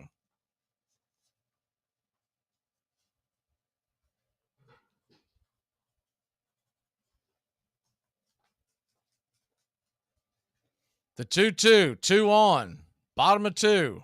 Here's the pitch swung on. That ball is ripped into left field, right at Yoshida. He'll make the catch, and there's 2 away. Got a little bit underneath that. I thought he'd gotten on top of it and was going to get down, but put a little too much flight on it and not enough distance. So that'll bring Sean Murphy to the plate. Sean Murphy, the National League Player of the Week last week.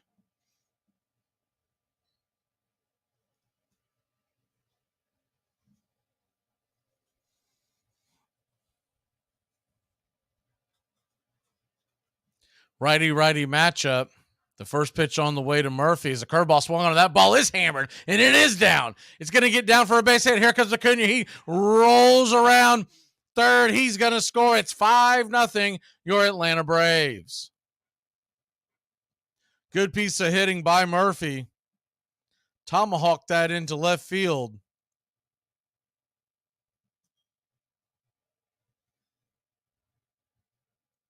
Got on top of that. And the Braves lead it 5-0. With Eddie Rosario coming to the plate. There's 2 outs, 2 on. Bottom of the second.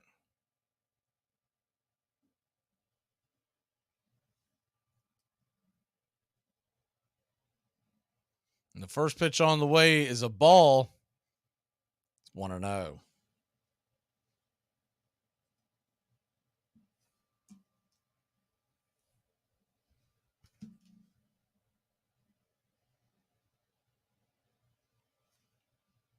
The 1-0 pitch from Pivetta. They set up outside, turn around, and flips it over to second to keep Olsen close by because we all know he's a stolen base threat. We'll do it again at 1-0.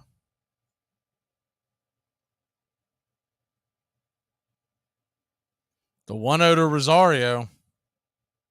He kicks and deals, swing, and that ball's hammered high and deep down the right field line. It bends foul into the upper deck. Bounces off the facade and into the crowd for a loud strike.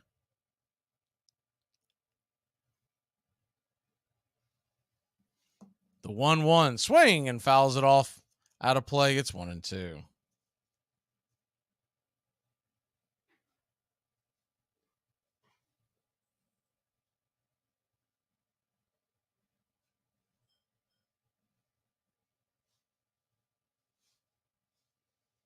The 1-2 pitch swung on and grounded over towards first.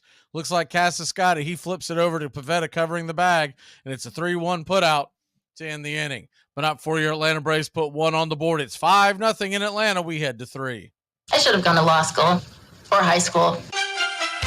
Stay locked in on Armchair Quarterbacks Radio. Always just moments away from the big play. Here's Cunningham. Dodges left and puts it way downfield for Brett Barnett, who has the catch, and the race is on. There are no flags. A 95-yard touchdown. The ball just over the goal line of the Cowboys. Dorsett, single setback. Big opening for Tony Dorsett. Look out, he's got great speed. 99 yards and a half. Dorsett down the sideline. Stays in bounds. Can you believe that? 99.5-yard run, I think, is the longest run in the history of the league. Here's Cunningham back to throw it and going deep, and he's got Moss, and there's a flag on the play, and Moss is not the pass to Simeon anyway. Touchdown. Just throw it as far as you can. Randy Moss is amazing. Randall Cunningham is amazing. Armchair. John Montgomery Ward's brotherhood was crushed, and the reserve clause remained firmly in place. The players were even more powerless than they had been before. Albert Goodwill Spaulding's National League swallowed up both its rivals, and now, swollen to 12 teams, held a monopoly on Major League Baseball. The Players' League is deader than the proverbial doornail. When the spring comes and the grass is green upon the last resting place of anarchy, the national agreement will rise again in all its weight and restore to America, in all its purity, its national pastime, the great game of baseball. Albert Goodwill Spaulding.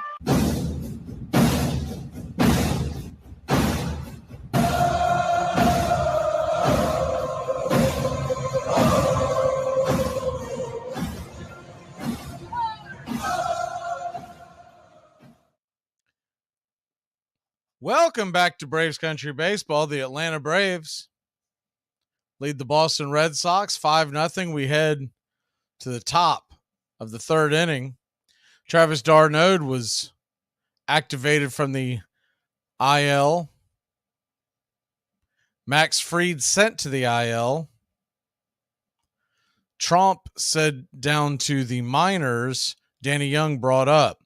First pitch on the way from Morton to Verdugo is swung on. That ball is lasered into left field, and a diving attempt by Rosario comes for naught. Harris backing up the play will get the ball in, but not before Verdugo stretches it into a leadoff double for the Boston Red Sox. Kind of a clumsy looking attempt at the ball. Just out past his outstretched glove. Gave it the good old college try, just couldn't come up with it.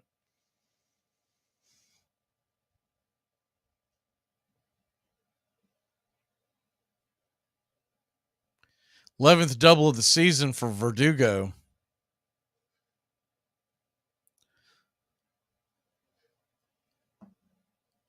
So nobody out, and the first pitch on the way from Morton to Yoshida is a curveball at the knees for a strike. It's 0-1. And it looks like, did they call that a balk? Believe so.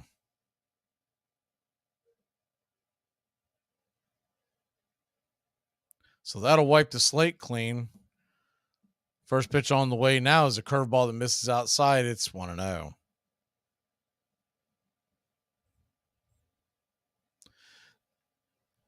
Basically saying that Charlie did not come set. The 1-0 pitch, swing and a miss, curveball. It's 1-1. Cincinnati all over the Mets. They are up 6-1, bottom of 5. If you missed the news today, the 1-1 pitch, swing and a miss, curveball, gone fishing there. It's 1-2. I don't know why Charlie would throw him anything else.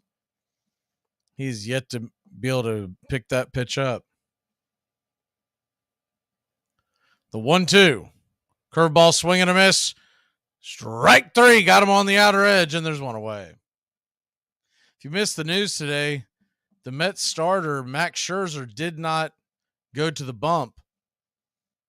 His start pushed back. They have not been forthcoming as far as how long he will miss, if it's just going to be the one turn or if he might be going to the IL. First pitch on the way to Turner, misses low down for a ball, sinker missing. It's 1-0. Turner 0 for 1 with the line out in the first.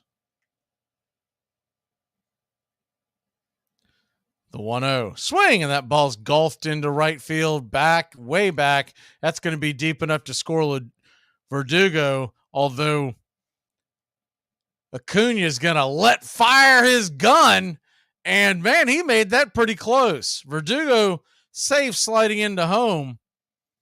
That was a long throw, a missile from Acuna. It's 5-1 Atlanta. I didn't think there was any chance of that play being close. So one hopper right to the mid, a perfect throw, but Verdugo just a little too fast to be able to get caught on that one. There's 2 away. So Rafael Devers comes to the plate. First pitch on the way to Devers. The fastball misses high and out of the zone. It's 1-0.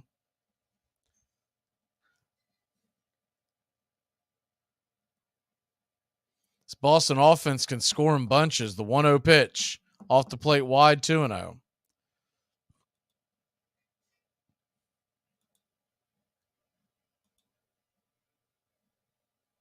The 2-0 pitch. Curveball. Whoa, that's a wide one. We'll take it. It's 2-1. Devers does not like it. And I can't say that I blame him. When you see it come up on the pitch track, it's pretty far off the plate. The 2-1 pitch. Swing and foul back out of play. It's 2-2.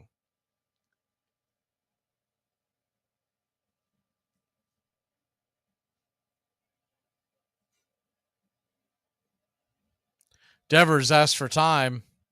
Home plate umpire Corey Blazier will give it to him.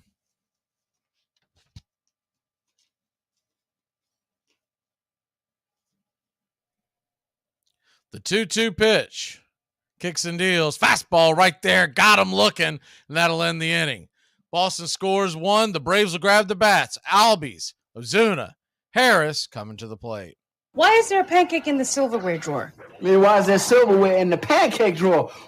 Enjoy sun-drenched days, epic stays, and plenty of room to roam in Greater Fort Lauderdale. Our hotels, attractions, and restaurants have taken the Visit Lauderdale's Safe and Clean pledge, so you can relax and explore with confidence. When you're ready for that well-deserved staycation, our 23 miles of golden beaches await. Find wide-open spaces to hike, bike, kayak, and paddleboard. Visit your favorite attractions, then dine out in style in dining rooms or al fresco on waterfront patios. Learn more at sunny.org.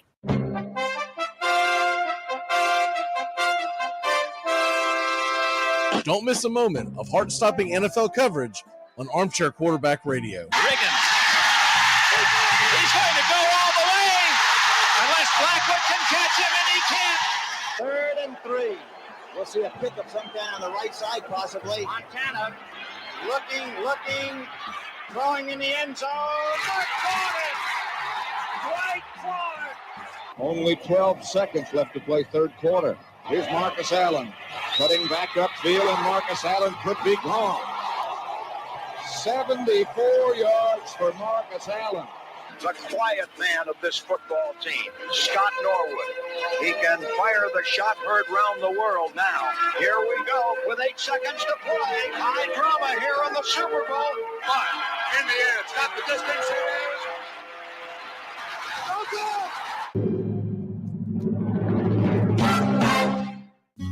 It measures just 9 inches in circumference, weighs only about 5 ounces, and is made of cork wound with woolen yarn, covered with 2 layers of cowhide, and stitched by hand precisely 216 times.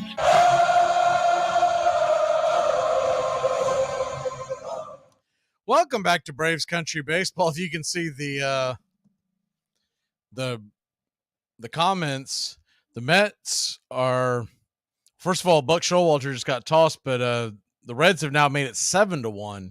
That game is in the 5th. Atlanta leads at 5-1. Ozzie Albies steps in. First pitch on the way to Ozzie is a curveball swung on and hit high and deep into center field. Going back on the track, making the catch is Duran on the warning track. He backpedals towards the wall, and there's one away.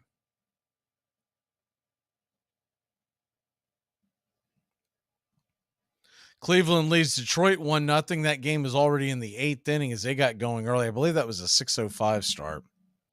Baltimore 4, Tampa Bay 2. That game is in the 7th.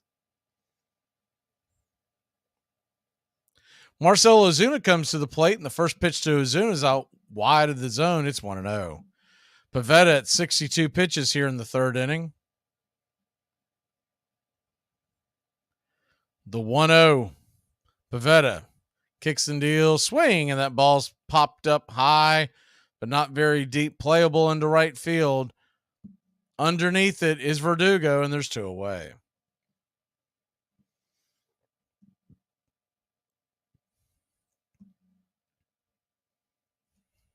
Five to 1's a good beginning, but you don't feel like that lead is necessarily safe against this Boston offense.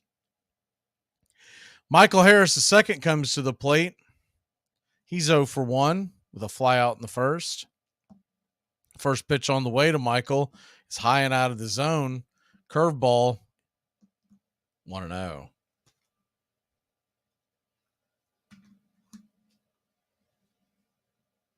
The 1-0. Fastball just off the plate wide. They're going to call that for a strike. It's 1-1.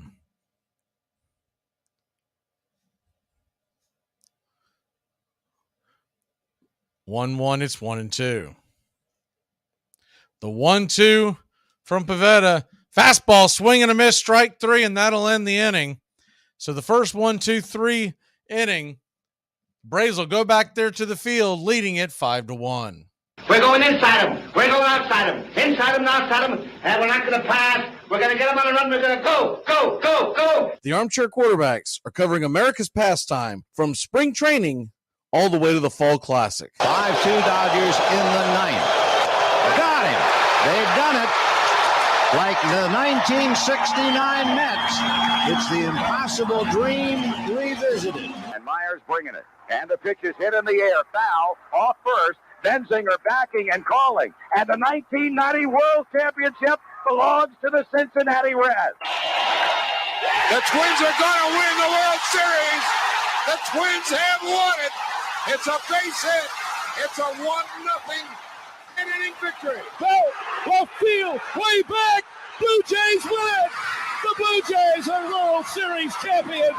Touch them all, Joe. You'll never hit a bigger home run in your life.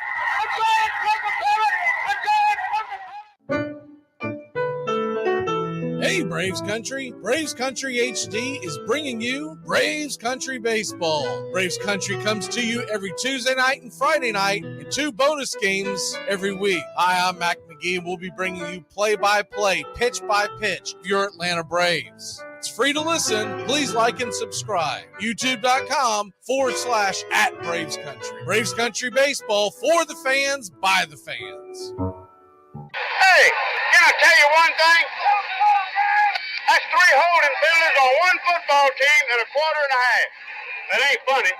There's something very American about being a poor loser, refusing to shake the other fellow's hand. He says he's a scoundrel. He always was a scoundrel, and he's even more than a scoundrel now that he's beat me. And there's something likable about that in people. It's bad sportsmanship.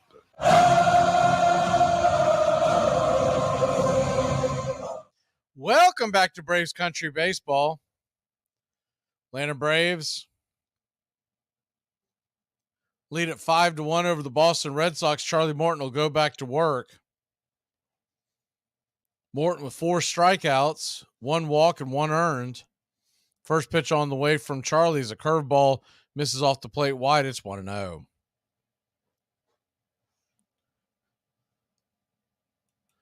The 1-0 delivery down below the knees, 2-0 to Jarren Duran. Duran 1 for 1. The 2-0 pitch. Swing and a miss. It's 2-1. Pulled the string on that, looked like the changeup.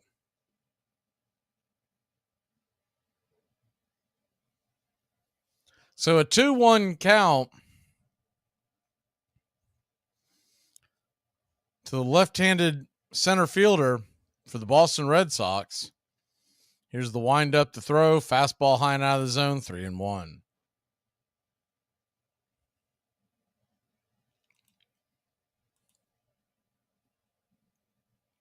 The 3-1 pitch from Charlie. Swing and a miss. Curveball. Down below the knees, it's 3-2.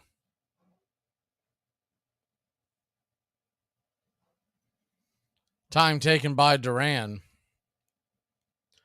Guardians lead the Tigers 1-0 in the 8th. Orioles 4-2 over the Rays in the 7th. Pirates getting pounded by the Rockies 6-1 in the 7th. The 3-2 pitch. Fastball got him. Strike 3. Duran caught looking. Locomotive right down the line. Good pitch by Charlie. He spotted that 96-mile-an-hour fastball right at the knees. So one away. Kike Hernandez comes to the plate. Hernandez takes the first pitch out wide for a ball. It's 1-0.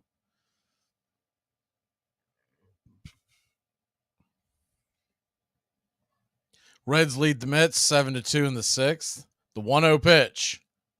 Fastball misses down and away. It's 2-0.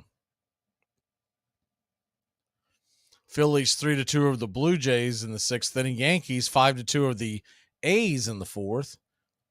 The 2-0 off the plate wide. Ball 3-0. Fastball missing terribly. Dodgers lead the Brewers 3-0 in the 3rd inning. Twins and Padres are scoreless in the 4th. The 3-0 pitch. Fastball, ball 4. 4-pitch walk, the second of the night in that fashion by Charlie Morton. 1 on and 1 away. Tristan Cassis coming to the plate.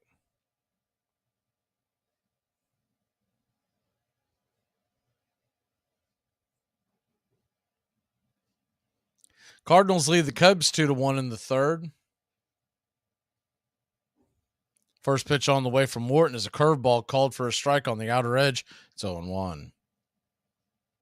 White Sox and Royals are in a rain delay. The rest of the action starts later. Philadelphia leads the Celtics by 10 in the 2nd.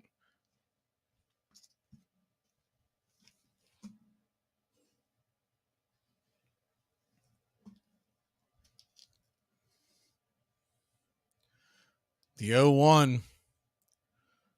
Curveball right there for a strike. It's 0-2.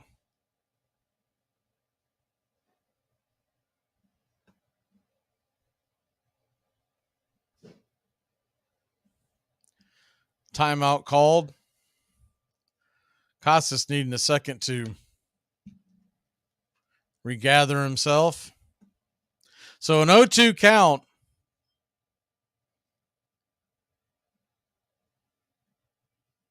Charlie steps off the mound for a second.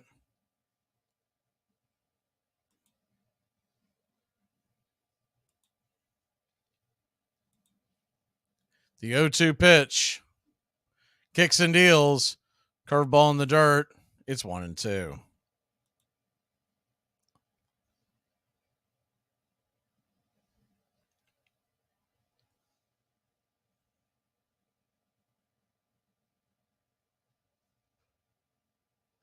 Runner on first, 1 out, a 1-2 count.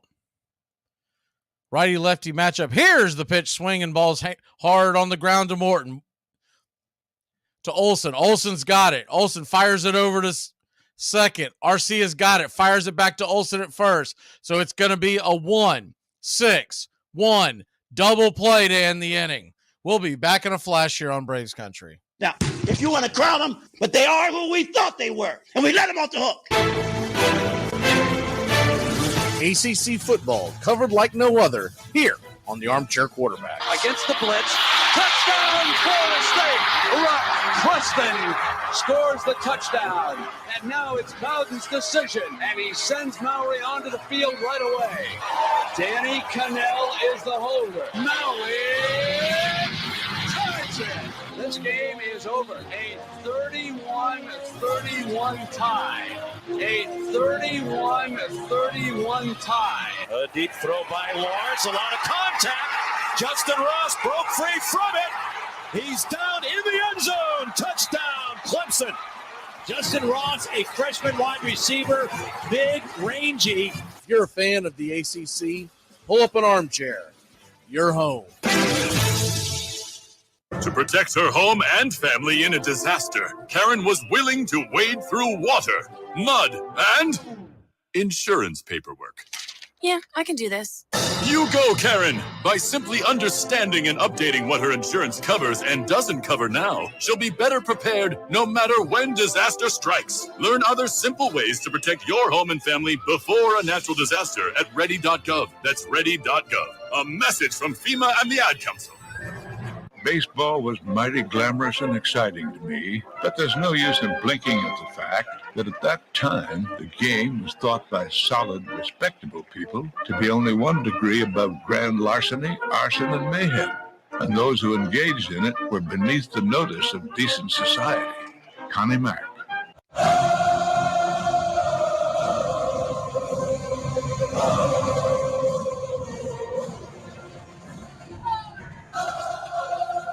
Welcome back to Braves Country Baseball. The Atlanta Braves lead at 5-1. Orlando Arcia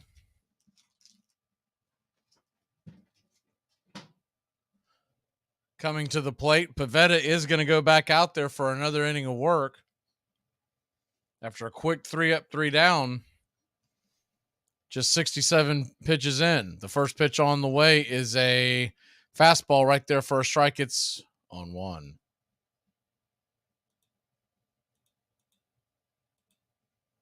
The 0-1 pitch. Off the plate wide.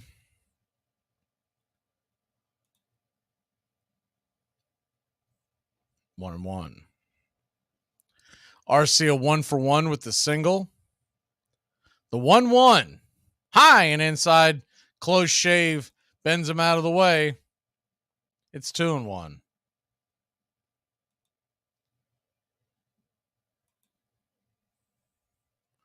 The 2-1 pitch.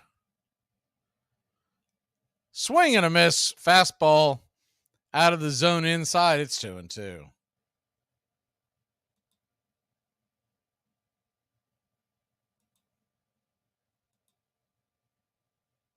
The 2-2 to Arcia. Winds up and lets it fly. Swung on, and that ball is going to be dropped into center field for a single. A leadoff single for Orlando Arcia.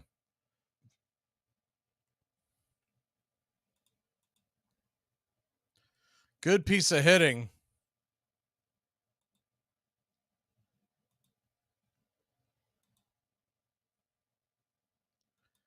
It's a fastball that got up over the plate, and he just dragged it into center field, left center field.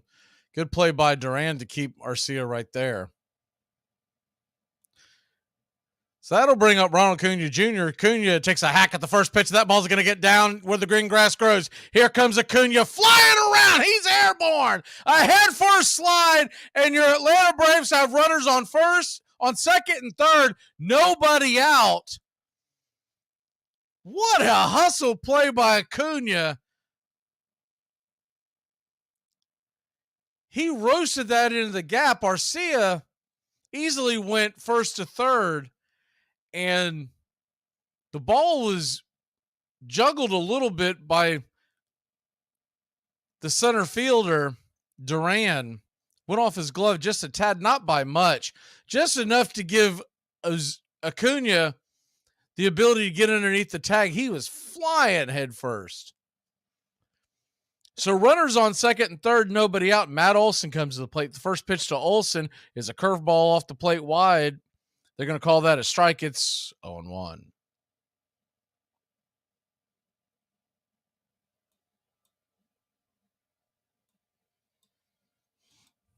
The 0-1 pitch to Matty.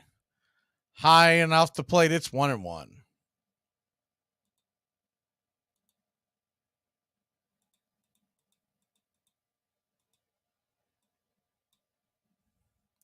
The 1-1 to Olson. Pivetta looks back Acuna. Here's the pitch. Swing and a miss. 94 miles an hour, top shelf. It's 1-2.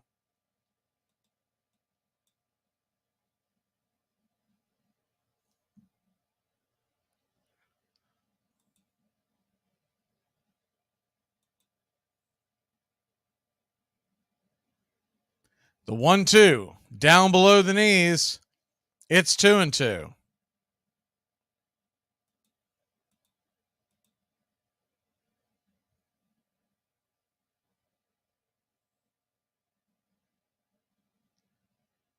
The 2-2 to Olson. Pivetta winds and deals. Fastball off the plate wide, 3-2. So you got a full count to Olson. The infield is about halfway in. A little surprised they didn't put Olson on. We'll see what they do here, if they give him one to hit or not.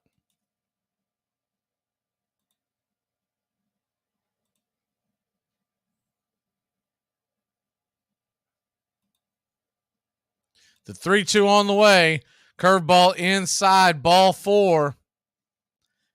And Olson will find his way down to first base. The bases are now juiced, with nobody out. And Austin Riley coming to the plate.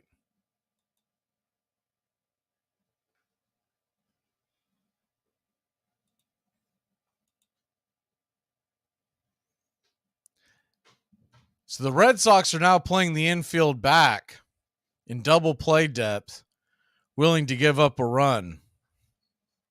The first pitch on the way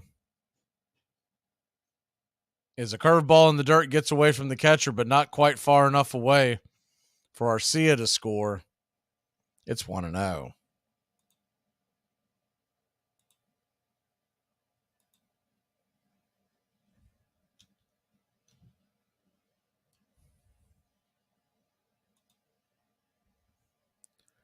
The 1-0 to Riley, righty-righty matchup. Pivetta now at 80 pitches on the night.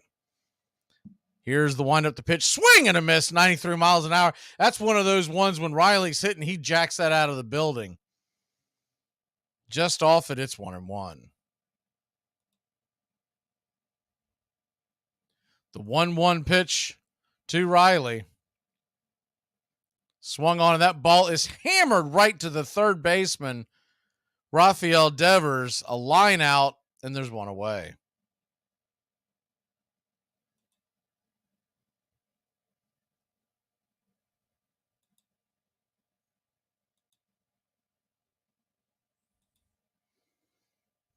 Hard hit ball, but right at Devers. Really didn't have to move much.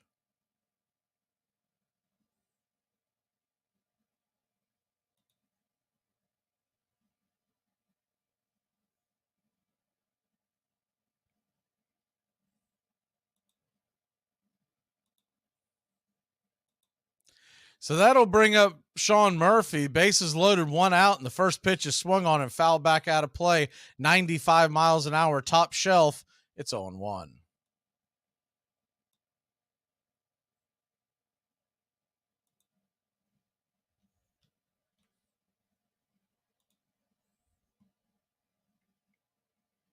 The 0-1 to Murphy. Bases loaded, high and out of the zone. It's 1-1.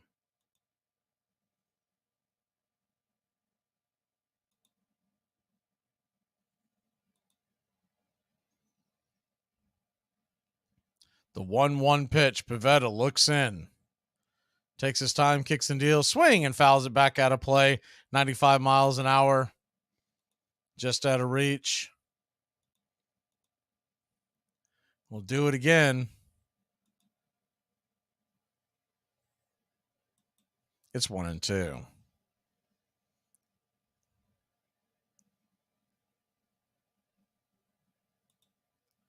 The 1-2 pitch to Murphy. Swing, and that ball's hit hard on the ground. It's going to get down in between third and short. Here comes a run. Arcia will score. Here comes a run. Acuna will score. It's 7-1. Your Atlanta Braves. Another great piece of hitting by Sean Murphy. Unbelievable.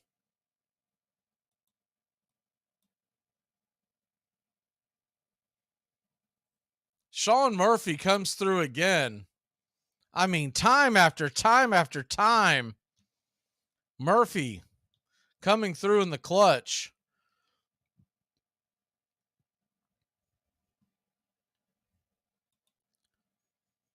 So runners on first and second, 1 away. 7-1 your score. They're going to leave Pavetta in. And why not? Rosario takes a hack and a miss at a pitch way out of the zone. It's 0-1.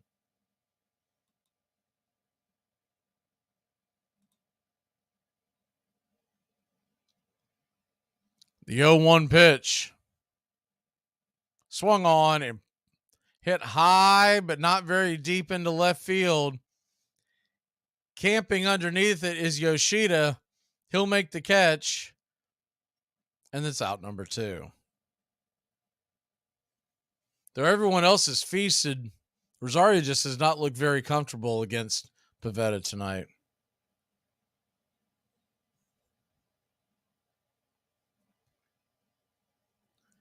So 7-1 your score. 2 outs, and Ozzie Albies comes to the plate. First pitch to Ozzie is a curveball in the dirt. It's 1-0.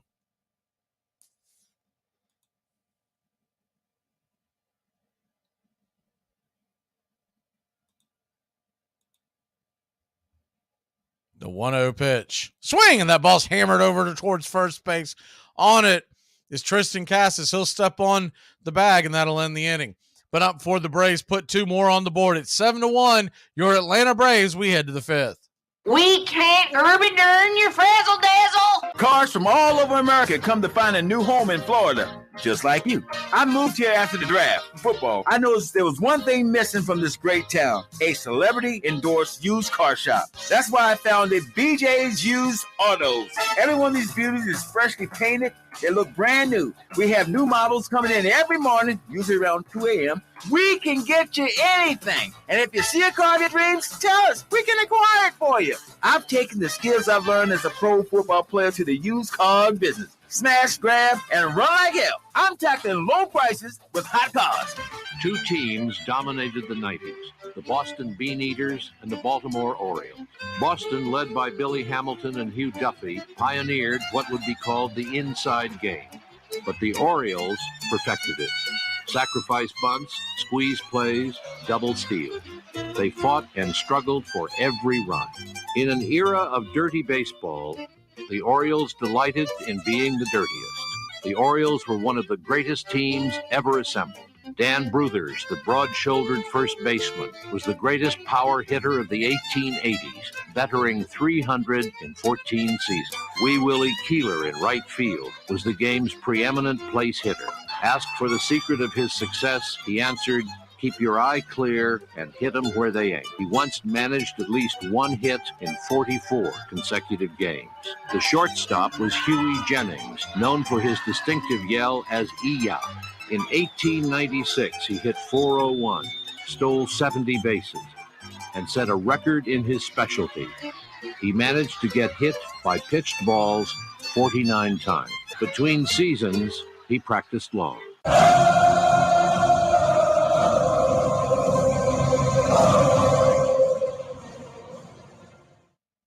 Welcome back to Braves Country Baseball. Atlanta Braves lead at 7-1.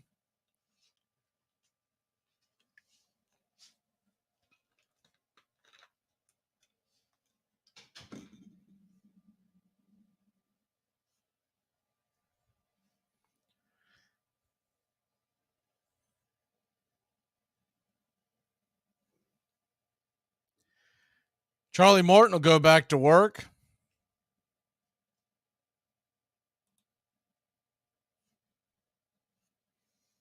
First pitch misses. It's 1-0.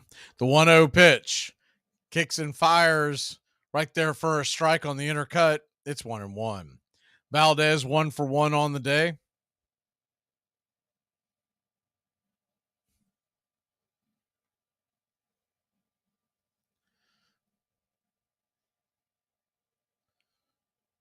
The 1-1 fouled off, and it's 1-2. He's gone fastball, curveball to start the night off.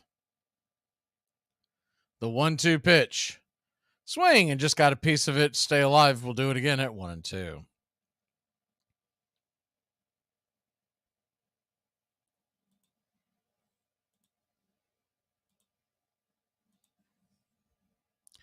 The 1-2 pitch. Morton Kicks and fires off the plate wide. It's 2-2.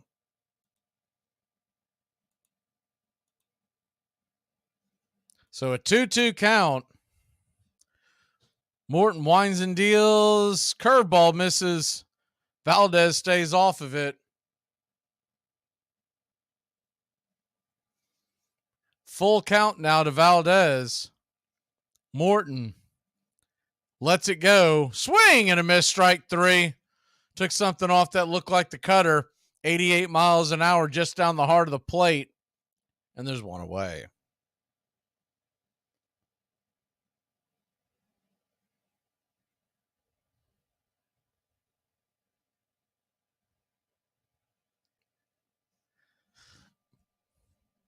Braves and Red Sox.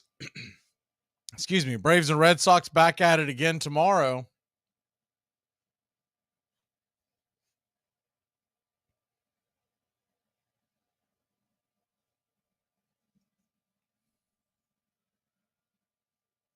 The 0-1 pitch. Swing and a miss, strike 2. It's 0-2.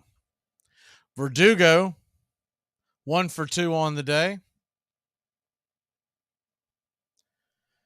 The 0-2 pitch swung on and grounded over towards second. Ozzy's got it, flips it over to first. And there's 2 away.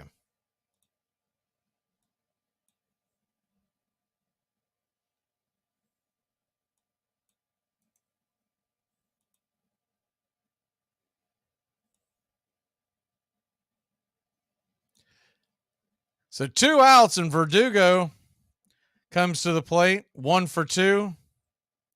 Takes the first pitch right there at the knees. It's 0-1. The 0-1 delivery. Swung on, and that ball's going to get dropped down into center field. It's going to get down for a base hit. Cutting it off is Harris. He fires it into the infield. And it's a 2-out single for Alex Verdugo with Masataka Yoshida coming to the plate.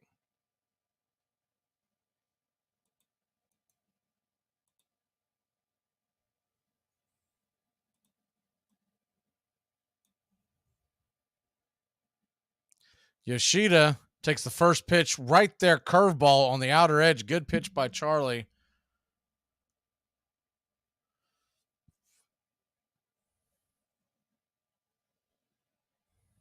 The 0-1 pitch. Curveball misses low. It's 1-1.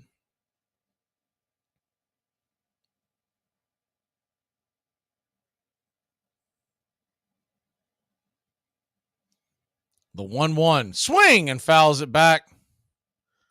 1-2.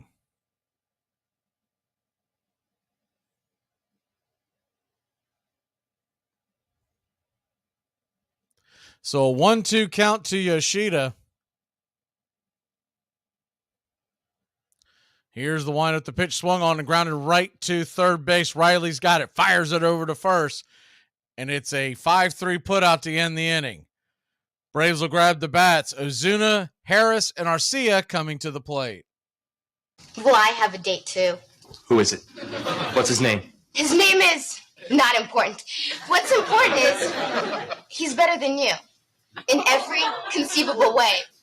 Well, damn, that could be anybody! You're listening. Enjoy sun-drenched days, epic stays, and plenty of room to roam in Greater Fort Lauderdale. Our hotels, attractions, and restaurants have taken the Visit Lauderdale's Safe and Clean pledge so you can relax and explore with confidence. When you're ready for that well-deserved staycation, our 23 miles of golden beaches await. Find wide-open spaces to hike, bike, kayak, and paddleboard. Visit your favorite attractions, then dine out in style in dining rooms or al fresco on waterfront patios. Learn more at sunny.org. Braves country today. We're talking Southern sports. We go live 3 to 5 weekdays right here on WQEE. Braves country today. Southern sports talk with the voice of Braves country baseball, Mac Magee. Joined every day from sports analysts from all over Braves country, talking college football, the NFL, Major League Baseball, and what's trending in the world of sports. Braves country today. We go live 3 to 5 weekdays right here on WQEE. The famous Baltimore chop. They would intentionally hit down on the ball, hoping to get a large bounce, which would give the runner time to make it all the way to first base before the shortstop or second baseman could even field it. They would, opposing teams to combat this would flood the area in front of home plate so that when they hit down for the Baltimore chop, the ball would just stop there and the catcher would pick it up and throw the guy out at first. It was an entire set of strategies, tactics, and most importantly, attitudes, which I think that story reveals, that really defined baseball at the time. You're listening to Braves Country Baseball on Braves Country HD.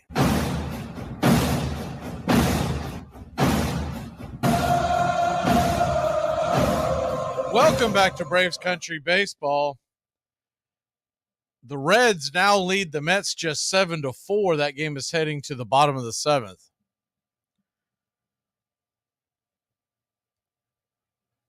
Marcell Ozuna will come to the plate. And he will face Brennan Bernardino.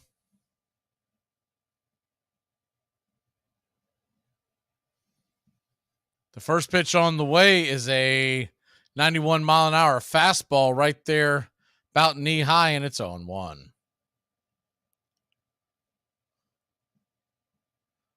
The 0-1 pitch from the lefty off the plate wide. It's 1-1.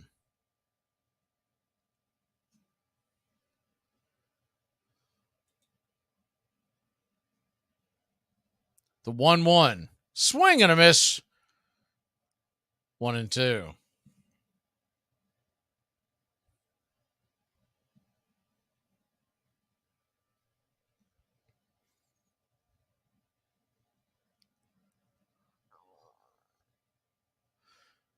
Bernardino, 6'4", 180, left-hander. The 1-2 pitch swung on, and that ball's grounded up the middle. It's going to get through for a base hit, a worm burner to get Marcell Ozuna on. There's one on, nobody out. Michael Harris coming to the plate.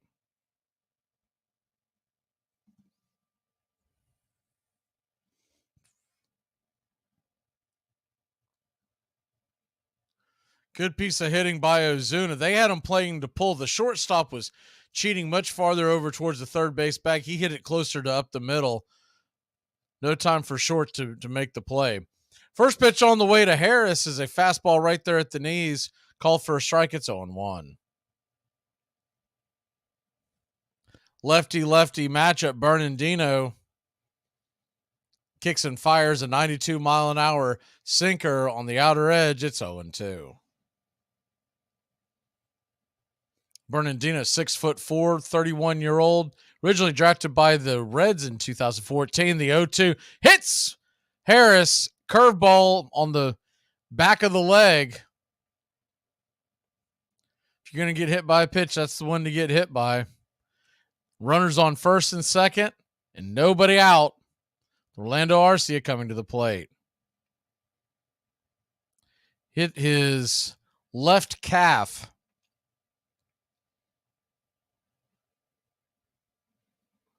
He appears to be okay.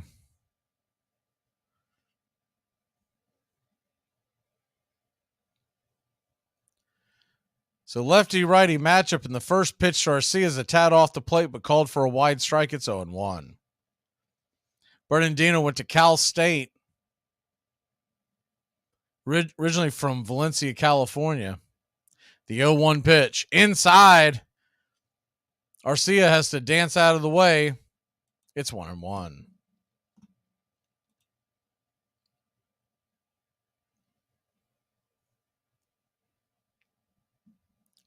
The 1-1 pitch on the way. Swing, and that ball's fouled back out of play.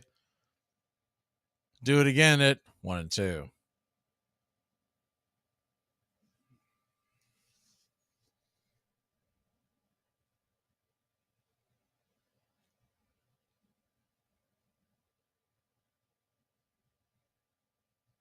Lefty-righty matchup.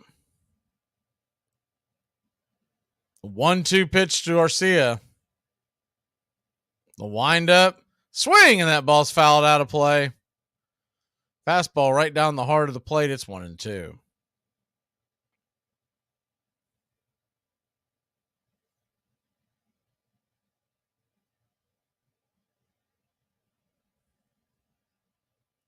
The 1-2 pitch to Arcia. Swung on and grounded foul. We'll do it again at 1-2. Runners on first and second. Nobody out. Orlando Arcia with a 1-2 count. Ronald Acuna Jr. is on deck. The 1-2 off the plate wide, 2-2.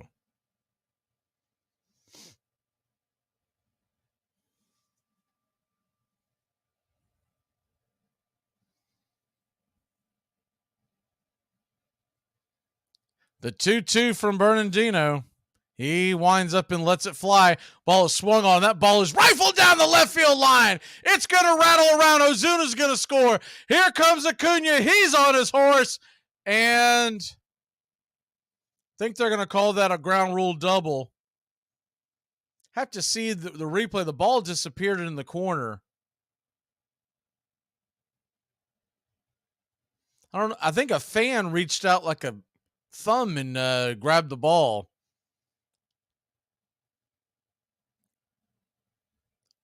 Yeah, the ball bounced. I think it would have went into the crowd anyways. He's getting the full Bartman treatment over there, but I'm pretty sure the ball would have bounced into the crowd anyways. So it's 8-1 Atlanta.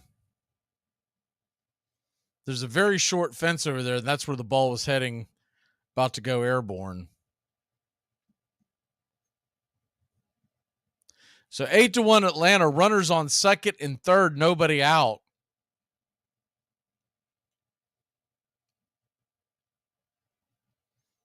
They are giving him the Bartman treatment with the cameras, though. I'll tell you that. Really not the same situation. He actually made a really nice barehanded grab on a one hopper that went into the crowd. First pitch on the way to Ronald Acuna Jr. is outside for a ball. It's 1-0.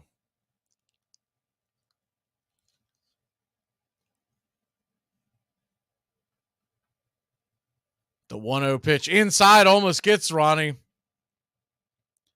2-0. Arcia on second. Harris on third. He would have scored with these if that ball had stayed in play. The 2-0 to Acuna. Swing, and that ball's fouled out of play.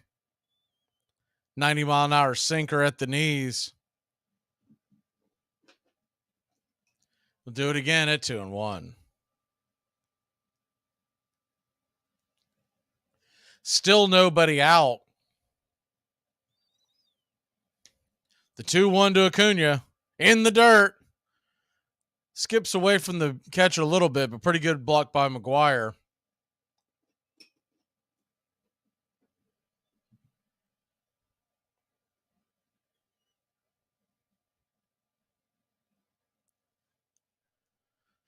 Braves 8, Red Sox 1.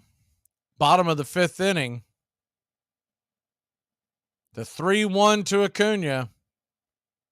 Kicks and deals high and outside, way off the plate.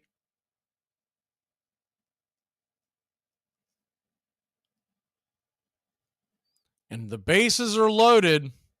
Nobody out. And Matt Olson coming to the plate. You'll have a lefty-lefty matchup. Matt Olson, 1-for-1 with a 2-run jack in the first. He's been walked twice since. The first pitch on the way inside almost gets him. Has to bend out of the way. 1-0.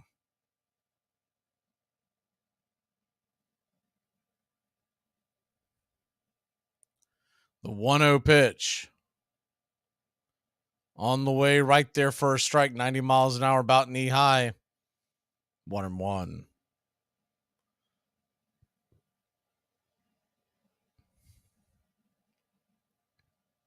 Eight-1 your score, bottom of the fifth. Nobody out. The 1-1 pitch right there for at the knees for a strike on the outer edge. It's 1-2.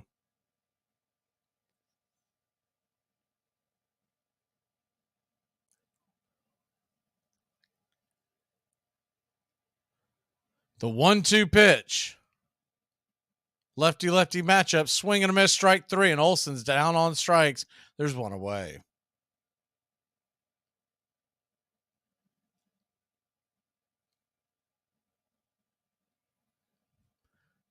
So bases loaded, 1 out, and Austin Riley comes to the plate. He's batting now .243. He's 0 for 2. The walk in the first.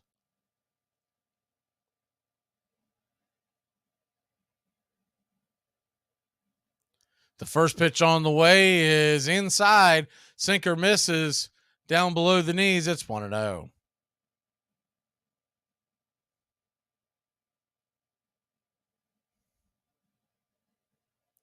The 1-0.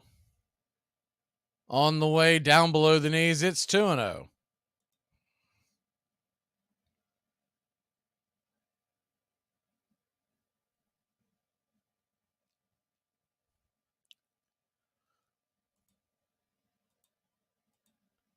To Riley. Bases loaded, 1 away. Lefty-righty matchup.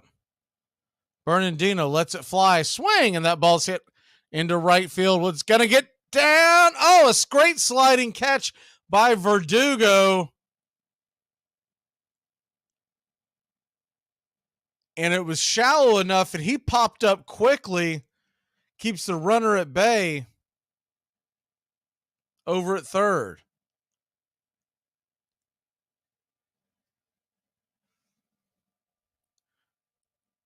Pretty nifty play by Verdugo. Slid feet first. Popped up, and when he spun around, all the runners stayed put.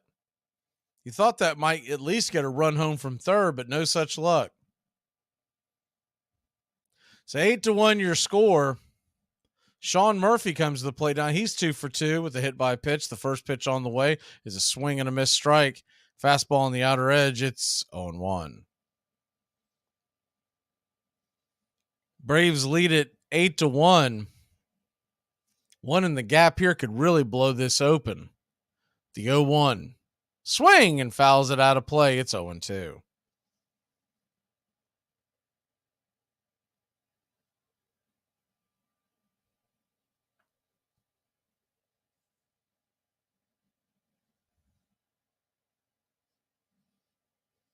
The Reds are choking away their lead against the Mets. The 0-2 pitch swung on and grounded up the middle. That's going to be an easy put out. Force play at second, and that'll end the inning. So the Braves put 1 on the board, but fail to capitalize on a golden opportunity. We'll be back in a flash here on Braves Country. Braves Country today. We're talking Southern sports. We go live 3 to 5 weekdays right here on WQEE. Braves Country today, Southern sports talk with the voice of Braves Country baseball, Mac Magee. Joined every day from sports analysts from all over Braves Country, talking college football, the NFL, Major League Baseball, and what's trending in the world of sports. Braves Country today. We go live 3 to 5 weekdays right here on WQEE. What does that smell? That's East River. You're swimming in the East River? Yeah. The most heavily trafficked, overly contaminated waterway on the eastern seaboard? Technically, Norfolk has more gross tonnage. Hey, Braves Country. Braves Country HD is bringing you Braves Country Baseball. Braves Country comes to you every Tuesday night and Friday night and 2 bonus games every week. Hi, I'm Mac Magee. We'll be bringing you play-by-play, pitch-by-pitch of your Atlanta Braves. It's free to listen. Please like and subscribe. YouTube.com/@Braves Country. Braves Country Baseball for the fans, by the fans. The most pugnacious Oriole of them all was the third baseman, John Joseph McGraw. McGraw was born in Truxton, New York, the first of 8 children of an Irish immigrant railroad worker and his wife. When diphtheria struck his village in 1884, one by one he watched as first his mother and then 4 of his brothers and sisters died. His father took out his grief and anger on his son, beating him so often and so mercilessly that at 12 he feared for his life and ran away from home. He supported himself at odd jobs until he won himself a place on the Olean, New York professional team at 16, and never again willingly took orders from any man.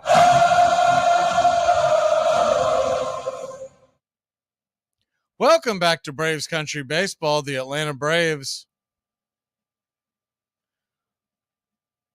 lead at 8-1. Meanwhile, the Reds have choked away their lead. They're up now just 7-6 at 1.7-1 against the New York Mets. That game is only in the 8th inning. The Reds just gave up a home run.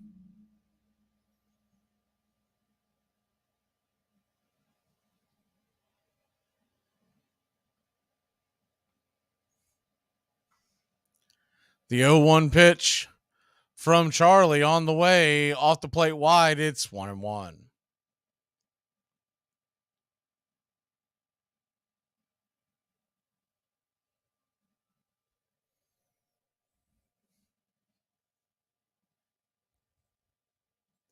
One on the way, swing and a miss. Pulled the string on that one. It's 1-2.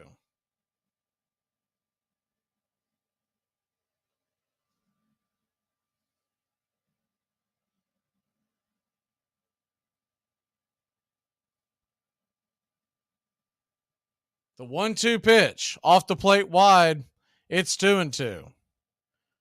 Morton versus Turner. Turner's 0 for 1 on the day. Righty-righty matchup. The 2-2. Swing and hit high and deep down the right field line. Just foul.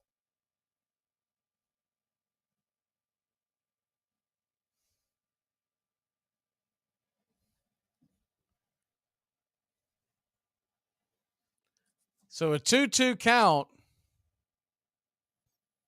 The wind up and pitch, swing, and fouls it out of play. Do it again at 2-2.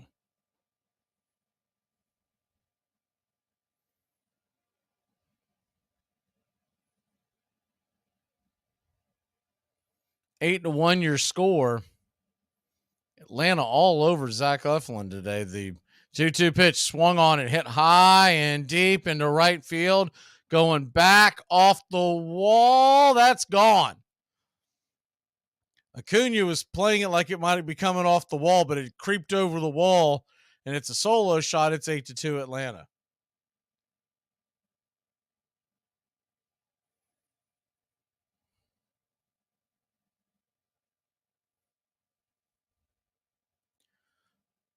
Charlie Morton just laid that one in over the middle of the plate, and he did not miss. Meatball.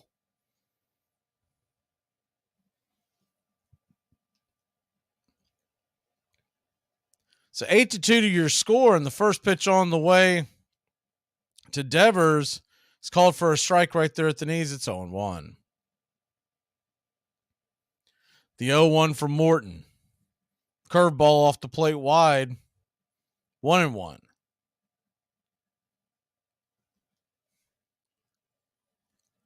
The 1-1 pitch. Inside misses. 94 miles an hour. It's 2-1.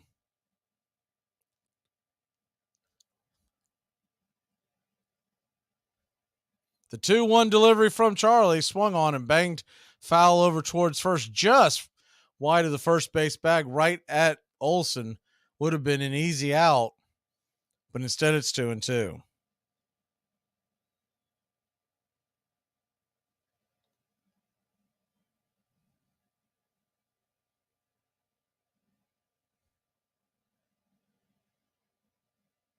The 2-2 pitch, swing and a miss, strike three, 95 miles an hour. Got him on the outer edge, blew it right by him. Big out to get things going here for Morton in the 6th. One away. He's sitting at 90 pitches for the game. I'm sure they'd like to get him through this inning. First pitch on the way is a drag bunt. Misses altogether by Duran. It's 0-1. And back in the day, that would have got you one in the ear hole, down 6 runs, dropping a drag bunt. The 0-1 pitch. Curveball, outer edge. It's 0-2.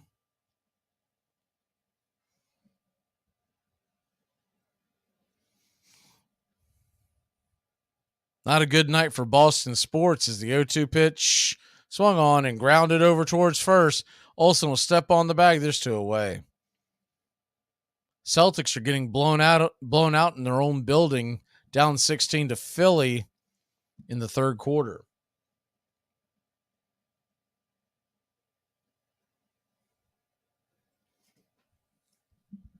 Reds are still clinging to that 1-run lead there in the top of the 8th. So Morton will face Kike Hernandez. Hernandez 0 for 1 with a walk. The first pitch on the way to Hernandez is right there at the knees for a strike. It's 0-1.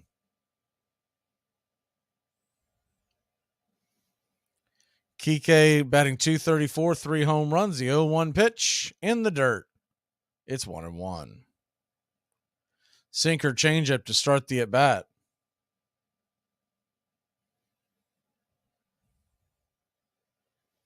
The 1-1 delivery from Charlie. Off the plate wide. Curveball misses.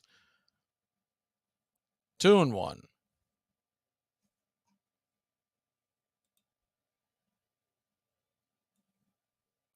The 2-1 from Morton. Swing and a miss. Curveball just off the plate. It's 2-2.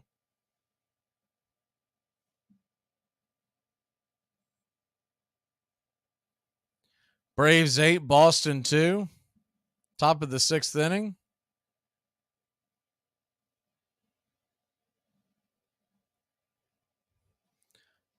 Charlie gets back on the rubber. 8 seconds left on the pitch clock. The 2-2 pitch. Outside wide ball 3-2.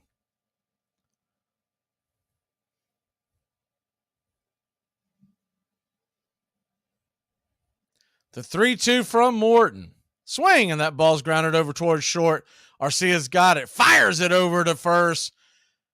And it's a 6-3 putout. Will head to the bottom of the 6th. Rosario, Albies, and Ozuna coming to the plate. Fatigue makes cowards of us all. You can't play fatigued. Therefore, it's up to you to be in prime physical condition. You've got to keep yourself in prime physical condition because a fatigued player is a coward. Armchair.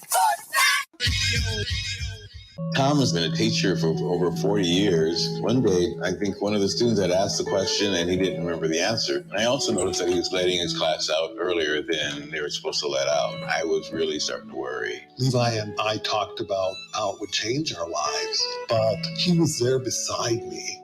When something feels different, it could be Alzheimer's. Now is the time to talk.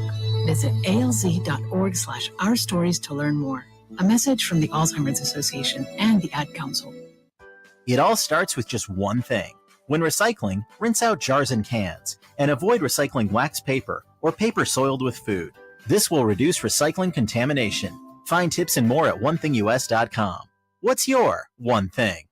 He batted .321 or better over 9 consecutive seasons and stole 436 bases. Although he was short and weighed barely 120 pounds, he tripped opposing runners on the base paths, blocked them, spiked them, and rarely complained when they did the same to him. We'd spit tobacco juice on a spike wound, he remembered, rub dirt in it, and get out there and play. Mayhem seemed to follow John McGraw wherever he went. When he got into a fist fight with the opposing third baseman in Boston in 1894, both benches emptied. Fans began brawling. Someone set the stands on fire, and the entire wooden ballpark and 170 neighborhood buildings went up in flames. You're listening to Braves Country Baseball on Braves Country HD.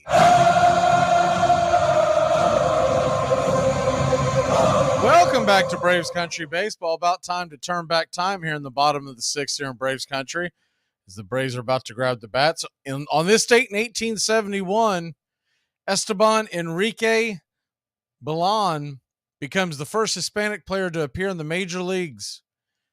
The 21-year-old Cuban plays the infield for the Troy Haymakers of the National Association in a 9-5 loss to the Boston Red Stockings, later becoming the Atlanta Braves.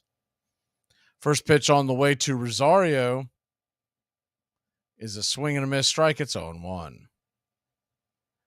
Ryan Brazier coming into the game with a 7.56 ERA. The right-hander flips and deals, swung on. That ball is hit into center field. It's going to get down.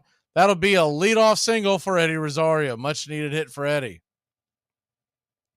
On this date in 1973, Johnny Bench hits 3 home runs off of, well, listen to these names. The great Johnny Bench hits 3 home runs off Steve Carlton for the second time in his career. The Reds backstop 7 RBIs proves to be the difference when Cincinnati beats the Phillies 9-7. First pitch on the way to Ozzie Albies is inside for a ball. It's 1-0.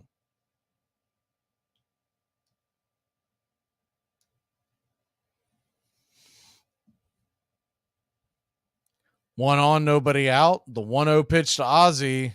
Swing, and that ball's hit right on the ground to second. It's going to be a 4-6-3 double play, and there's 2 away. On this date in 1986, the Philadelphia Phillies released one Dave Stewart, 29 years old, after the right-hander compiles a 6.57 ERA, appearing in 8 games as a reliever. At the end of the month, the free agent signs with Oakland, where he'll average 21 victories in each of the next 4 seasons, 87-90. The first pitch on the way to Marcell Ozuna is a swing and a miss strike. Slider off the edge. It's 0-1.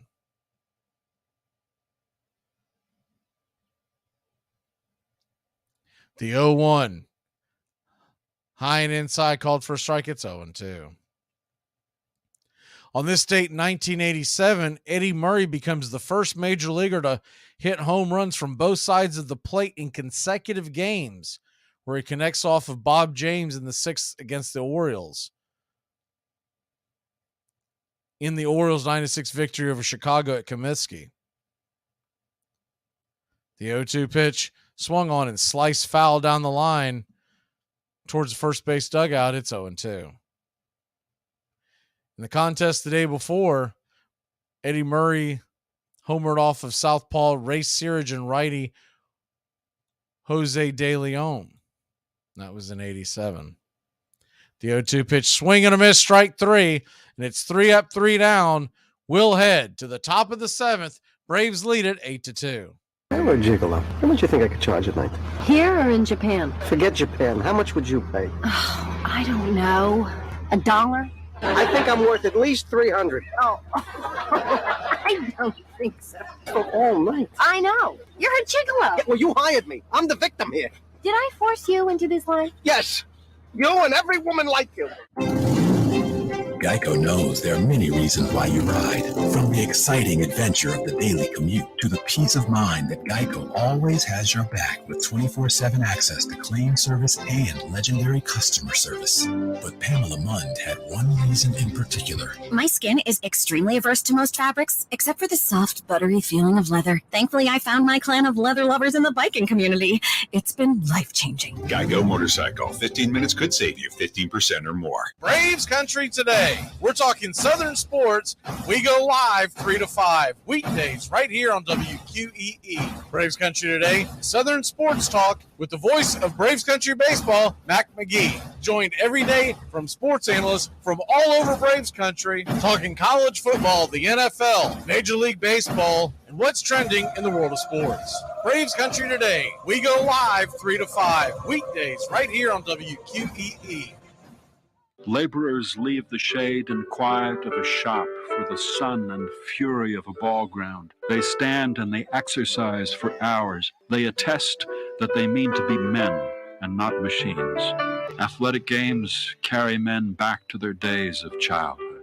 There is indeed, morally, a home base in all of them, as there is literally in baseball.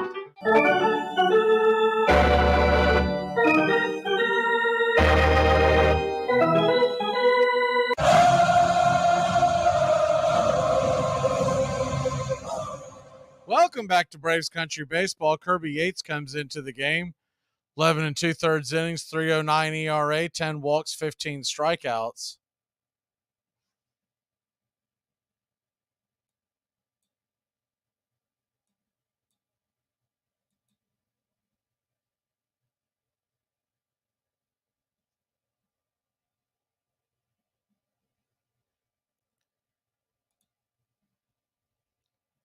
So that'll bring Casas to the plate, and the first pitch from Casas is a swing and a miss strike. It's 0-1.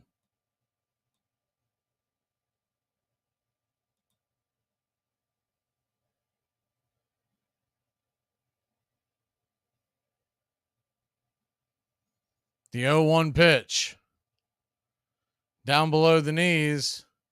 It's 1-1.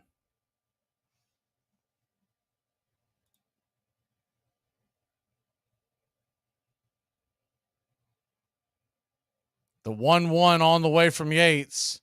Down below the knees. Ball 2, 2-1.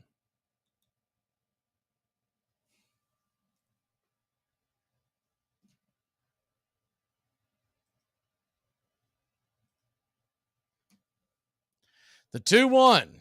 Kicks and deals, swing and a miss. Pulled the string on that one. Looked like the splitter from Yates, and it's 2-2. Finish up that turn back time on this date in 1999. The future Braves prospect Marshall McDougal, while playing for Florida State University, as Florida State wins 26-2, McDougal hit 6 home runs in the game. The 2-2 pitch in the dirt, ball 3, 3-2.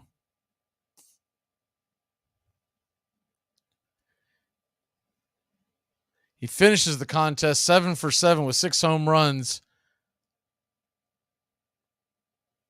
a single, 7 for 7, 16 RBIs, 25 total bases, an NCAA record. The 3-2 pitch, inside, ball 4, and Kirby Yates has walked the leadoff batter.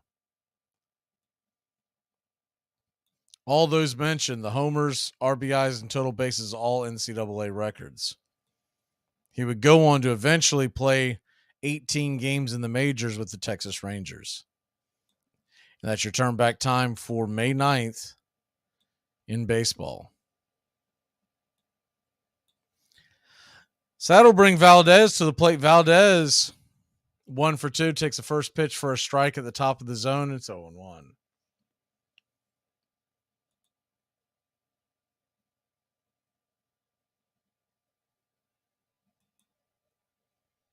The 0-1 pitch. Off the plate wide. It's 1-1.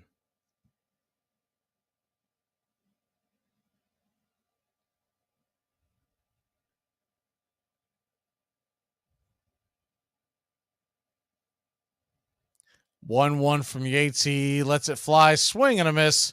Out in front of the splitter. It's 1-2.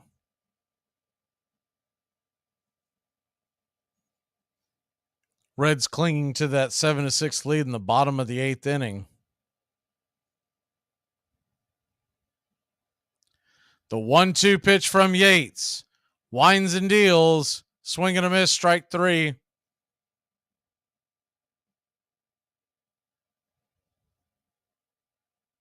And there's one away.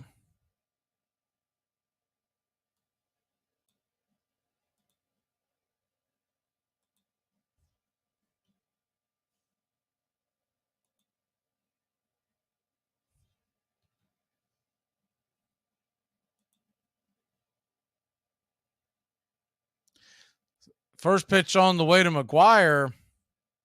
Misses down in the dirt. It's a 1-0. McGuire's 0 for 2. Righty-lefty matchup. Reese McGuire, a strikeout, a ground out. Batting .333 this year. The 1-0 right there for a strike. Fastball on the outer edge. Evening up the count at 1-1.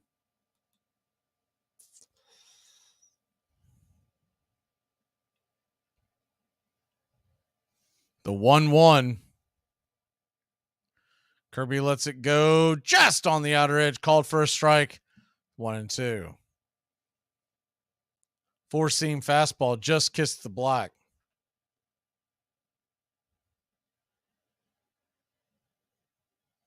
One on, one out. Braves lead by 6 here in the top of the 7th.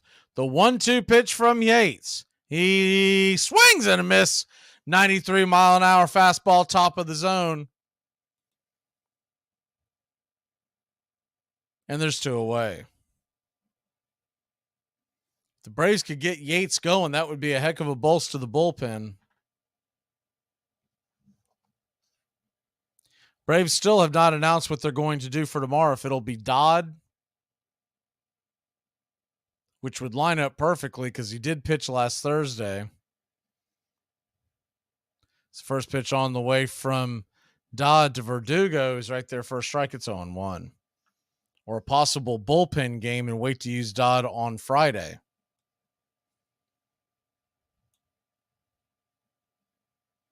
The 0-1. Splitter down below the knees. It's 1-1. Verdugo 2 for 3 with a double, a single, a run scored.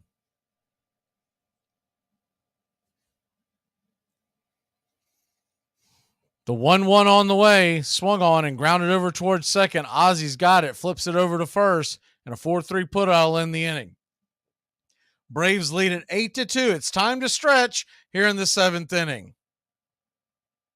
All right, I can't see you. Let me hear you. A one, a two, a three. Katie Casey was baseball mad, had the fever and had it bad. Just to root for the hometown through every stew. Katie Blue. On a Saturday, her young beau called to see if she'd like to go to see a show, but Miss Kate said no. I'll tell you what you can do. Take me out to the ball game. Take me out with the crowd. Buy me some peanuts and cracker jacks. I don't care if I ever get back. Let me root for the home team. If they don't win, it's a shame. For it's 1, 2, 3, stretch around and be home game. Casey saw all the game, knew the players by their first name, told the umpire he was wrong all along, good and strong. When the score was just 2-2, Casey knew what to do. Just to cheer up the boys he knew, he made the gang sing this song. Take me out to the ball game. Take me out with the crowd. Buy me some peanuts and cracker jacks. I don't care if I never get back. Root for the home team. If they don't win, it's a shame. For it's 1, 2, 3, home game.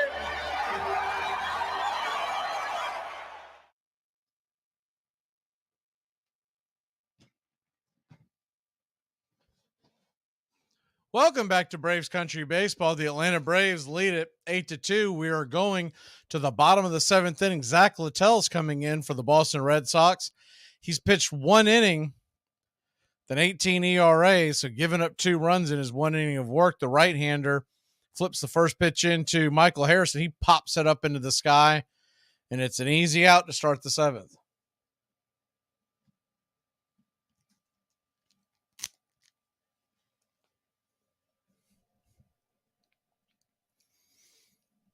So 1 away, and Orlando Arcia, who's 3 for 3 on the night, comes to the plate. He's got 2 singles, a double, a run. The first pitch on the way is a 94-mile-an-hour fastball, top of the zone. It's 0-1. With this 3 for 3 night, Arcia is now up to 365 on the year. The 0-1. Swing and a miss, 95-mile-an-hour fastball right by him in the upper shelf, and it's 0-2. The 0-2. Littell winds, kicks, and flies. Swing, and that ball's hit high, deep into right center field. Going back on the track, making the catch is Duran, and there's 2 away.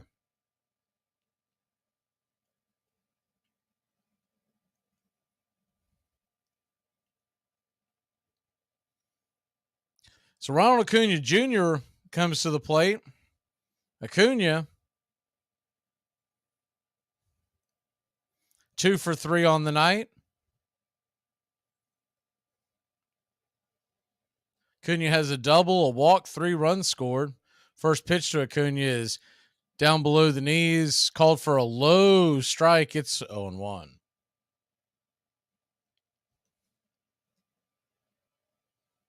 The 0-1 swung on and popped up high and deep, but going plenty foul. Went into the upper deck, but probably about 30, 40 feet left of the foul pole. Acuna knew at the moment he hit it, he kind of hung his head because he knew he got one, but didn't keep it straight. The 0-2 pitch just got a piece of it. I mean, just a stitch or two to stay alive. It's 0-2.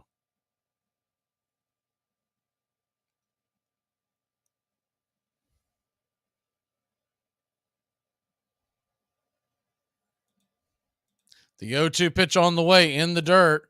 Good take by Ronnie, and it's 1-2. Phillies and Blue Jays 5-4 Philadelphia in the bottom of the 8th. Yankees 9-3 over the A's in the 8th. The 1-2 pitch in the dirt off the plate. It's 2-2.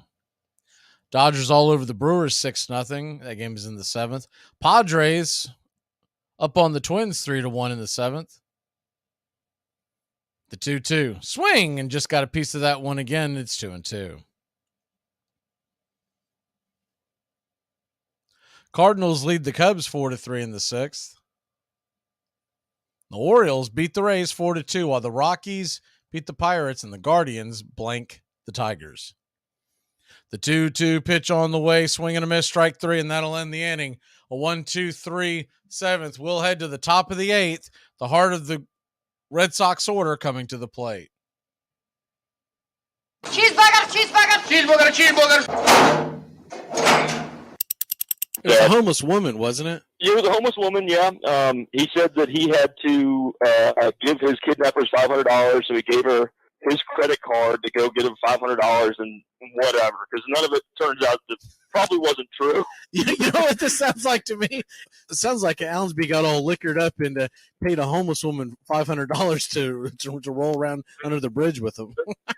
Well, that is exactly what I think happened, because now they got 2 guys coming out saying that they found him unconscious on the side of a road and that they weren't kidnapping him, but he kept yelling at them that, "Do you know who I am? Give me back my wallet. I'm worth $1 million." Turned out it wasn't a wine bar; it was a strip club. So let's say what really happened here. We've all been there. Well, at least I'm not going to speak for anybody else. I've been there, and yeah, I don't know if everybody's been under a bridge with a homeless woman giving her $500 after chugging down the line. I've been in similar instances, but I'm not going to say I've been there. First of all, it takes a lot less than $500, okay, buddy? That's where you got taken right there from the jump. Armchair. I declare bankruptcy! I got lost in the game. I mean, the ballpark, the people, the color, the sounds, smells, and it's a passion. It's a very, very big part of my life. Sometimes I like to be 11 years old.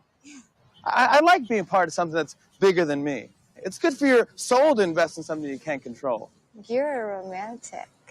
You have a lyrical soul. You can love under the best and worst conditions.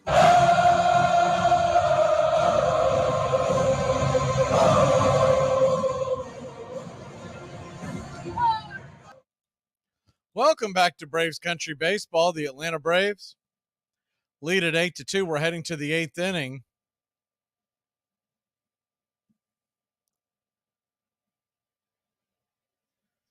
Reds are still clinging to that 1-run lead of the 9th. We'll keep you updated on that. AJ Minter's coming on. Left-hander. The 7.02 ERA. Flips the first pitch up there to Yoshida. Misses outside for a ball. It's 1-0.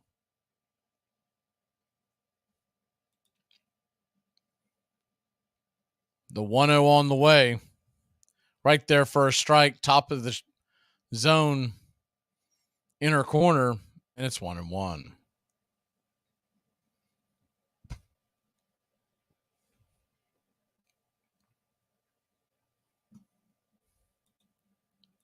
The 1-1 pitch. Swing and a miss. Strike 2.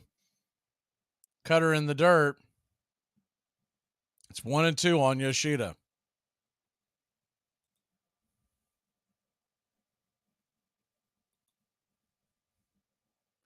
The 1-2 from Minter. He lets it fly, swung on, and that ball's grounded over into the hole towards short. Backhanded, off balance, fires it across the diamond. What a play by Orlando Arcia. A 6-3 put out. That gets a round from the house. 1 away. He's making the difficult plays look incredibly easy over there.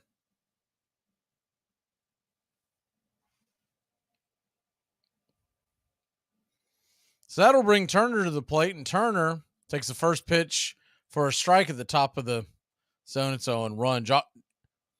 Josh Turner hit a home run his last time up. I said Josh, I meant Justin. Justin Turner, the ex-LA Dodger. The 0-1 in the dirt, taken for a ball. It's 1-1.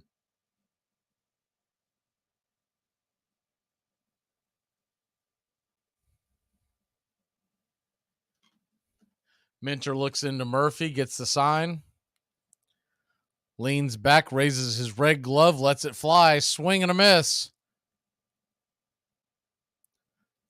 Changeup just below the hands. It's 1-2.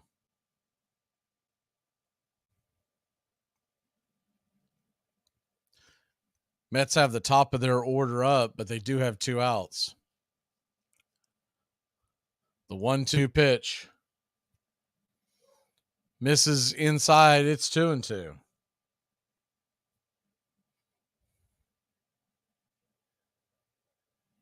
The 2-2 pitch. Swing, and that ball's lifted high in the sky to left field. It's going to get down for a base hit.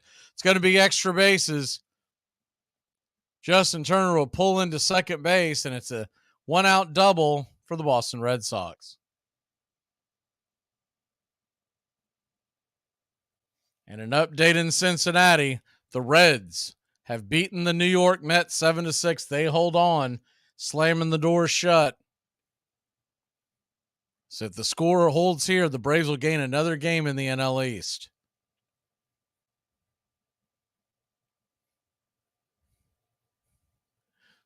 So 1 on, 1 out. Devers comes to the plate, lefty-lefty matchup. The first pitch to Devers is a fastball right there off the edge of the plate. It's 1-0.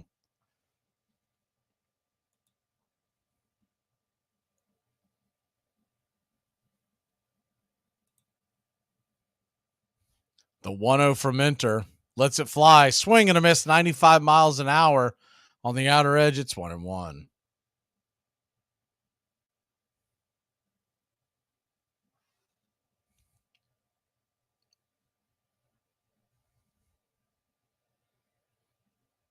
The 1-1. Fastball off the plate wide. It's 2-1.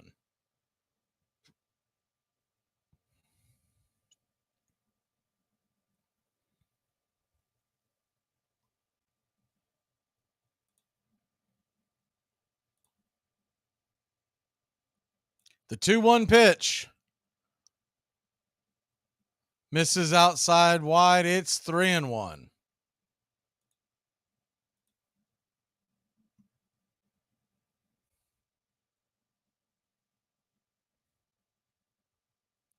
Three 1 pitch on the way.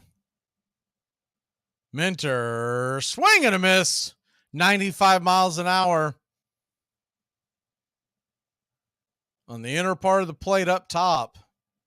And you got a full count to Devers.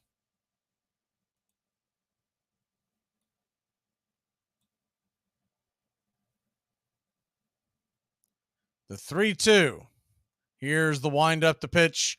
Fastball just misses, ball 4. Runners on first and second, 1 away. 8-2 your score.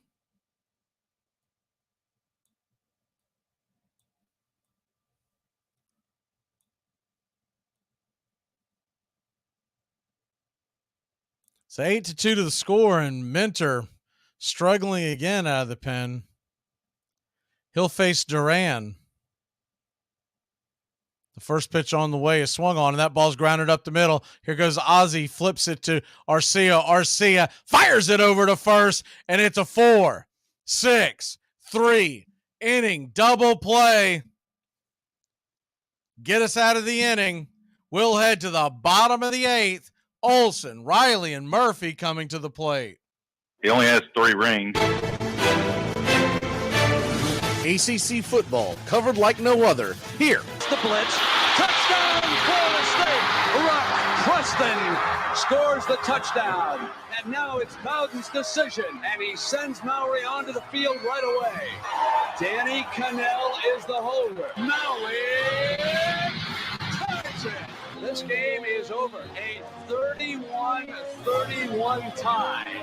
A 31-31 tie. A deep throw by Lawrence. A lot of contact. Justin Ross broke free from it. He's down in the end zone. Touchdown, Clemson. If you're a fan of the ACC, pull up an armchair. You're home.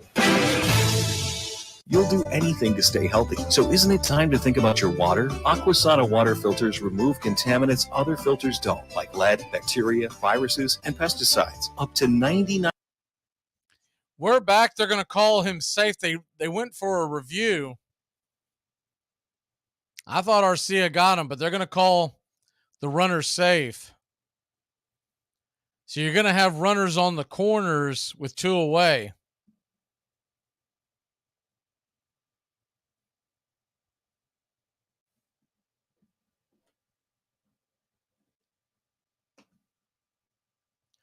So instead of an inning-ending double play, it was a force out at second. Runners on the corners, 2 outs. And the first pitch to Kike Hernandez is in the dirt for a ball. It's 1-0.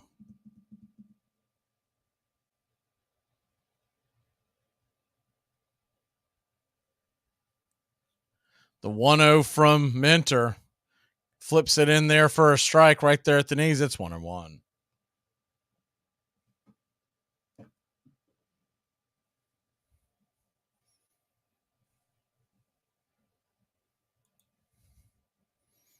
The 1-1 lefty-righty matchup. The wind-up and pitch right there for a strike on the outer edge. It's 1-2.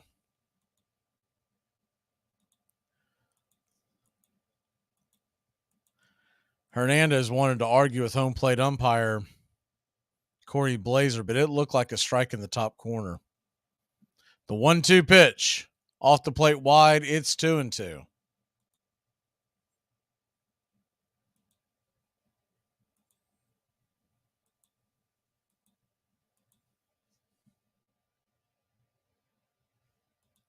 The 2-2 pitch.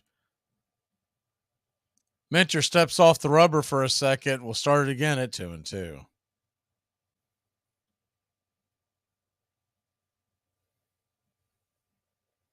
Looks like Chadwick Tromp hit a home run down in AAA tonight.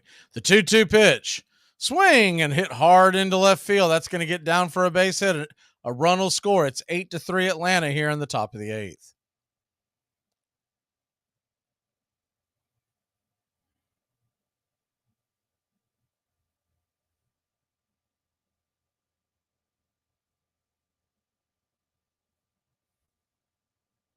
Looks like Vaughn Grissom and Chadwick Tromp hit home runs tonight for Gwinnett.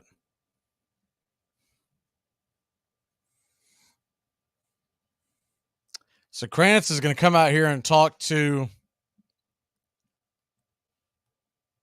AJ Minter. He does that. We'll go ahead and hit the birthdays. Happy 45th birthday to Aaron Harang. Won 12 games with the Atlanta Braves back in 2014. Also played many years with the Cincinnati Reds at a 4.26 ERA. Jace Peterson, who played for the Braves, he turns 33 today. Played for Atlanta between 2015 and 17. Remember Brandon Webb of the Arizona Diamondbacks, 87 wins between 03 and 08. He's 44. And Prince Fielder, whose career was cut short because of a neck injury, He turns 39, had 319 home runs in 12 seasons. Dalbec comes to the plate, and he takes a first hack at the first pitch, and it's a loud strike as it goes whistling back there and smacks up against the screen behind home plate. It's 0-1. This would have been the 63rd birthday of one Tony Gwynn. The 0-1 inside, 95 miles an hour. It's 1-1. Tony Gwynn finished with a 69 WAR and a 338 lifetime batting average.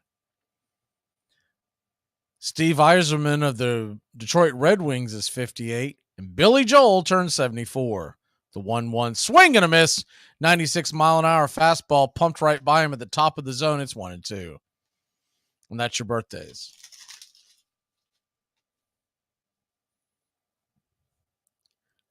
Runners on the corners, 2 outs. A 1-2 pitch. Swung on and missed, strike 3. Pulled the string on that one.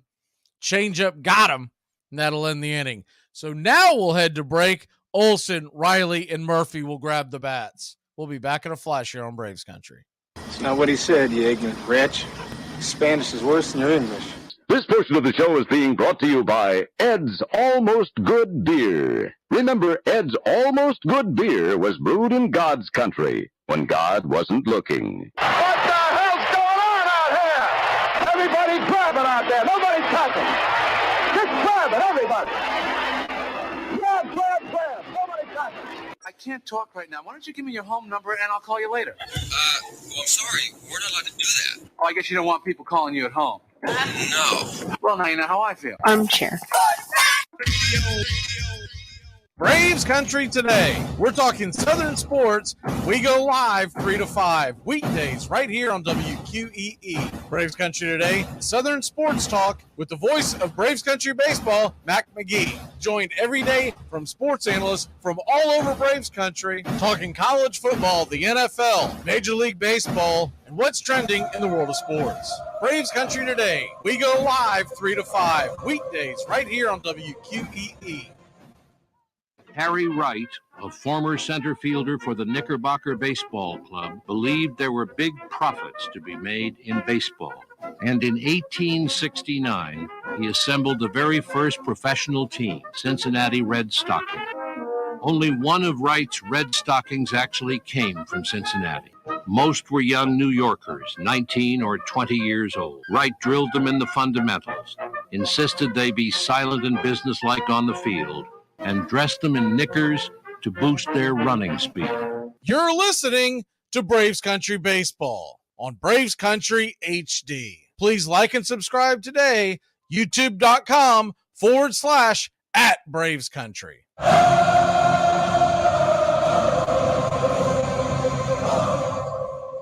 Welcome back to Braves Country Baseball. The Atlanta Braves lead the Boston Red Sox. Score of 8-3. We head to the bottom of the 8th inning.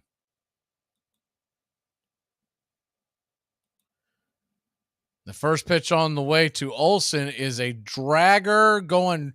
Will it go foul? It just goes foul in between home and first base. Littell, who is back out there to pitch, is waiting for that to drag foul. I thought he was going to scoop it up and tag Olsen, but he played the waiting game and he won. That thing came dangerously close to hugging the line and staying fair.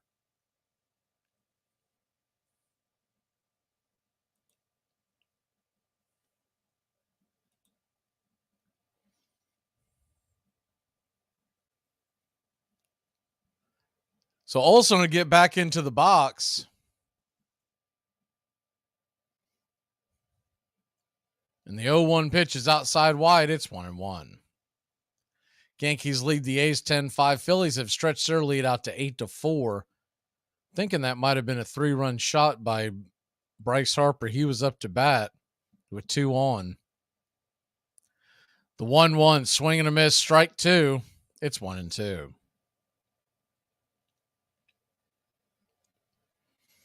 Good pitching matchup out west tonight. Astros and Angels. Shohei Ohtani versus Framber Valdez if you're up late. The 1-2 on the way in the dirt. Ball 2, it's 2-2.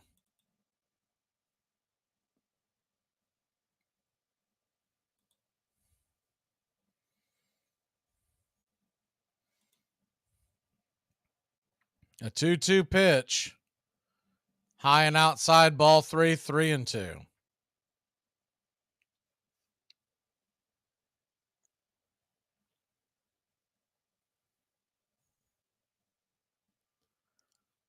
The 3-2 to Olson. Inside, ball 4, and Matt Olson draws another walk, leading off here in the bottom of the 8th.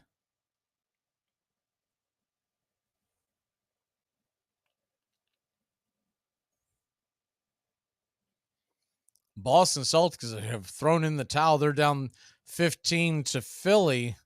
It's about 3 minutes left, and it appears they've got all their bench players in. First pitch on the way to Riley is right there for a strike. It's 0-1. Riley's 0 for 3 with the walk, a run scored. The 0-1 swing and fouls it straight back. It's 0-2.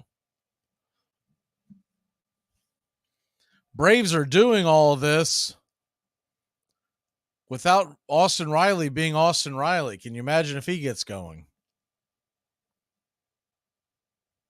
The 0-2 pitch inside, taken for a ball. It's 1-2. I say when he gets going, we know Riley's going to get in his groove. When he does, he's usually on fire. The 1-2 pitch swung on and missed strike 3. Riley's down on strikes.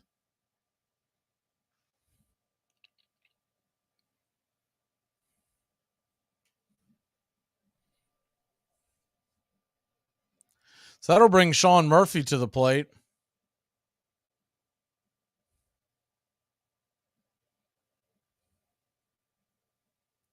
Murphy 2 for 3. The first pitch on the way to Sean is a swing and a miss strike. Slider at the top of the zone. It's 0-1.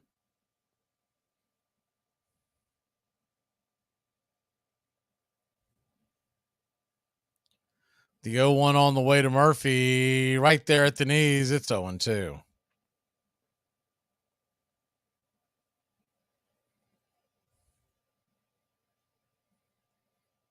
Braves 8, Red Sox 3. The 0-2 pitch in the dirt. Good block by McGuire.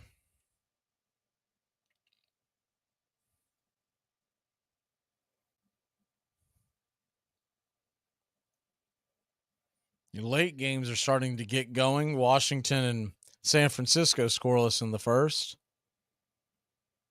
We're back at it tomorrow, 7:20 first pitch. The 1-2. Whoa, right there at the knees. Surprised that wasn't called a strike. It's a ball. It's 2-2.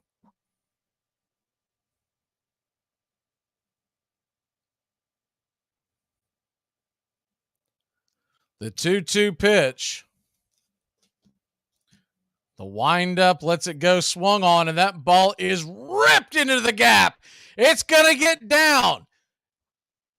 They're going to send Olsen. He's coming around. He's chug-a-lugging, safe at the plate. Olsen slid into home and tagged the plate with his left hand, just got under the tag. And it's an RBI double for Sean Murphy. His 9th double of the season. And the Atlanta Braves extend their lead 9-3.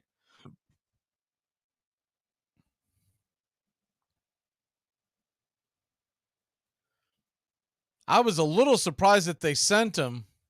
With the big lead, you'd think they would have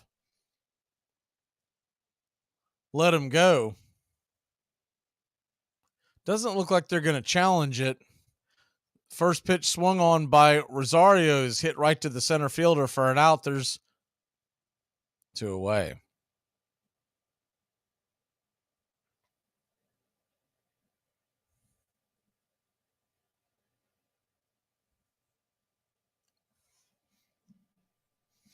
Braves 9, Boston 3. Bottom of the 8th inning. Cardinals and Cubs are now tied up at 4 in the 7th. First pitch to Ozzie Albies is right there for a strike on the inner part of the plate. It's 0-1.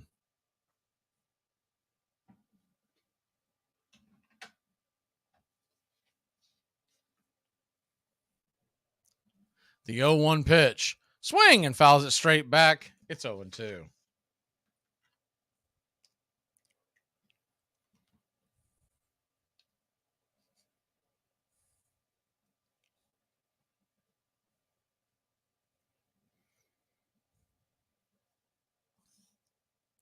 The 0-2 pitch. Littell misses outside, and it's 1-2.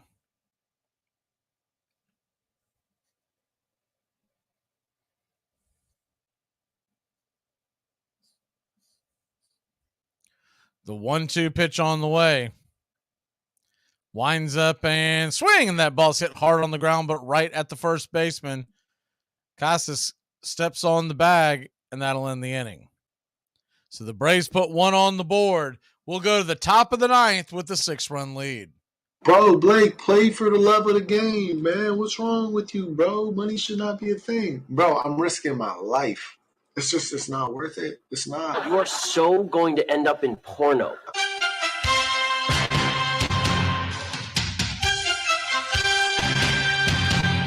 Stay locked in on Armchair Quarterbacks Radio.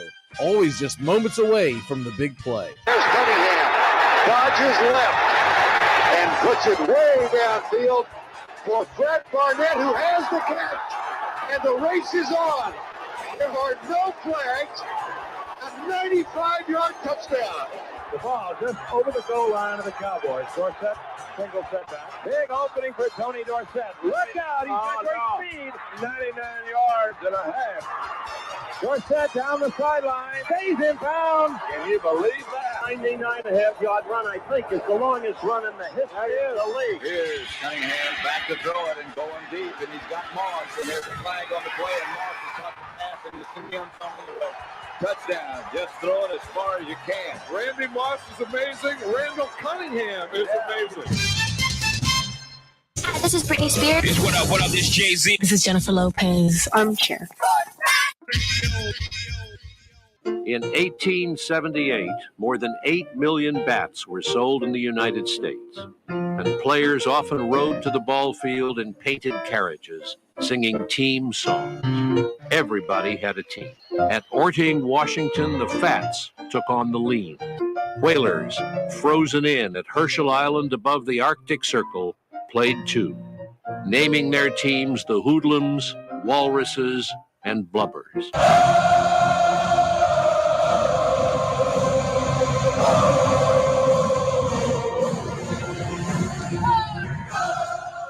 Welcome back to Braves Country Baseball. The Atlanta Braves lead at 9-3. We head to the top of the 9th inning.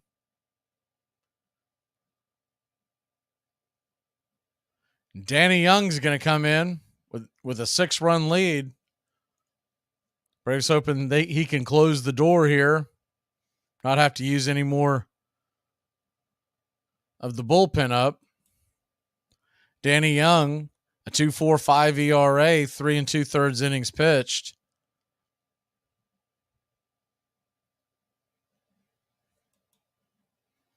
Lefty-righty matchup as he faces the right-hander Ref Snyder, and the first pitch is right there for a strike. It's 0-1.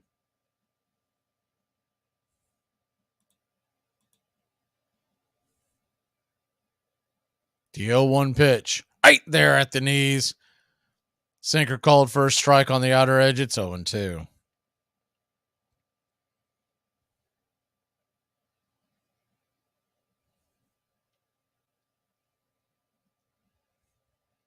The 0-2 delivery. Did he go around? They're going to check down the first base line.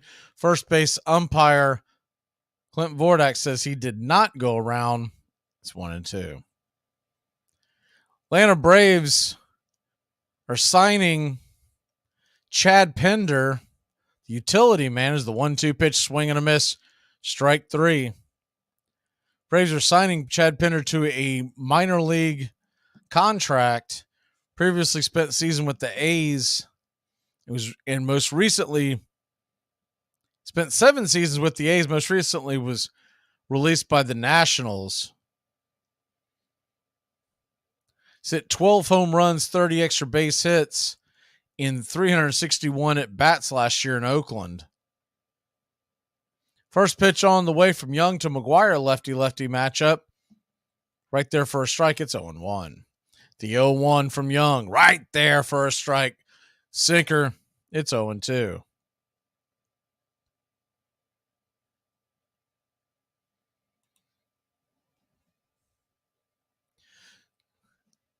That's just more depth for the Braves in the minor leagues.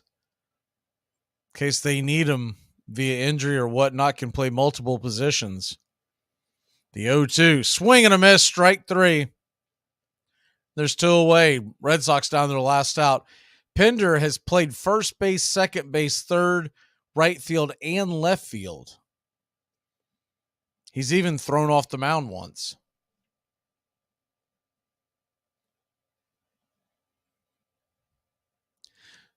So the Red Sox are down to their last out. It'll be Verdugo who's 2 for 4, and the first pitch off the plate wide for a ball. It's 1-0.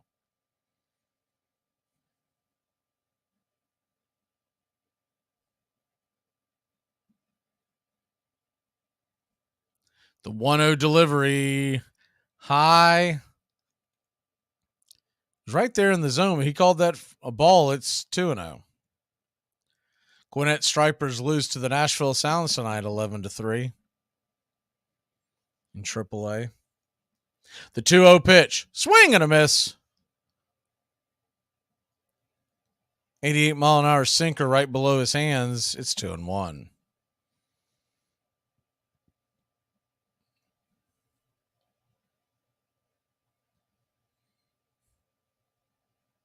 The 2-1, right there for a strike. Might have been a touch below. It's 2-2. That's a 9-3 ninth inning strike. Standing ovation from the crowd. Quite a few folks came out to see Danny Young tonight. He's got a lot of family in the area. The 2-2 delivery from Young. Off the plate wide, it's 3-2. You really do have to wonder why there was ever a question on who the starting shortstop was in spring training. The 3-2 pitch, swing, and that ball's hit into left field. It's going to get down for a base hit. Sliding attempt by Rosario. He was able to trap it and pick it and chuck it from his wallet into the infield to keep the runner at first.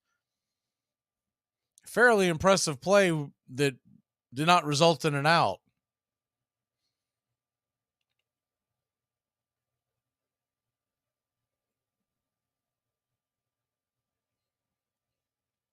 But back to the shortstop thing. We were led to believe there was this big thing going on who was going to win shortstop.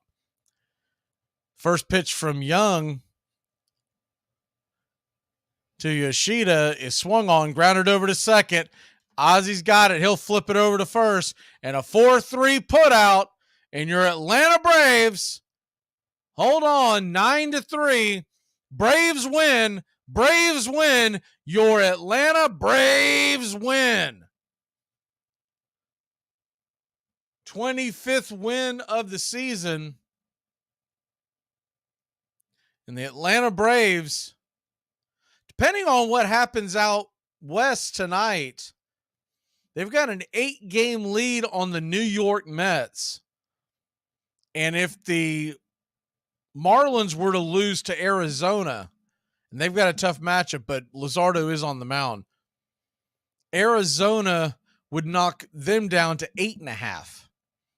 Either way, we're at least 7.5 up going into tomorrow, which we will be back tomorrow. 7:20 first pitch. Don't forget, we got the pregame show that comes on right before. We go live 3 to 5. every day right here on the show as well. We'll go over the Red Sox versus Braves. We'll go over game 2. We got the Sarge coming with us tomorrow. He's a big Red Sox fan, so we'll talk Red Sox and Braves baseball from 4 to 5. Don't want to miss that. Atlanta Braves win. At least going to split the series. Let's go for the sweep tomorrow. Have a great night, y'all, Braves country. Always great hanging out with y'all. Braves win 9-3.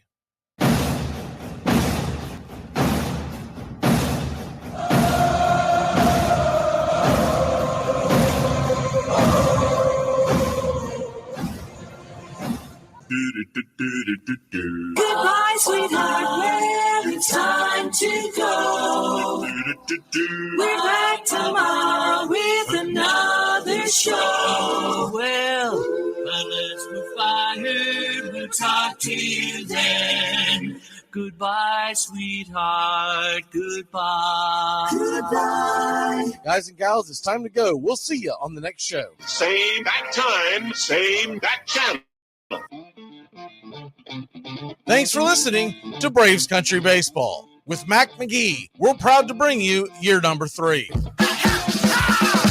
Braves Country Baseball comes your way Tuesdays and Friday nights and 2 more bonus games for a total of 4 games a week. You can also catch Braves Country, our daily sports talk show. We go live 3 to 5, 99.1 FM WQEE, Metro Atlanta.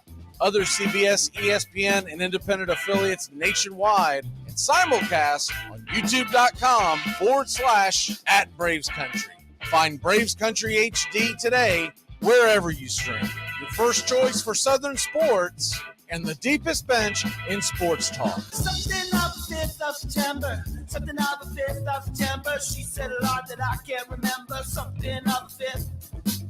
Can I get another cigarette, please? Can I get another cigarette, please? Yeah, I know I live to regret it. Just give me another cigarette, please. Can I get another cigarette, please? You're listening to WQEE 99.1 FM, The Key in Noonan, Georgia, home of Braves Country with Mac Magee and the Armchair Quarterbacks, weekdays, 3 p.m. Eastern to 5 p.m. Eastern, right here on The Key and youtube.com/Braves Country.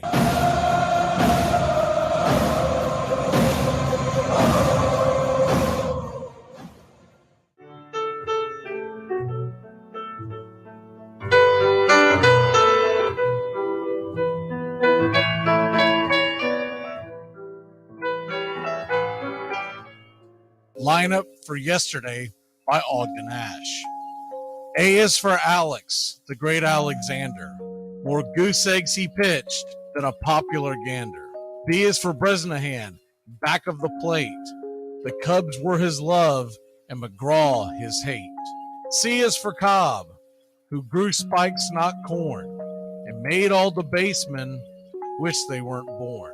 D is for Dean, the grammatical diz. When they asked who's the tops, said correctly I is. E is for Evers, his jaw in advance, never afraid to tinker with chance. F is for Fordham, and Frankie and Fish.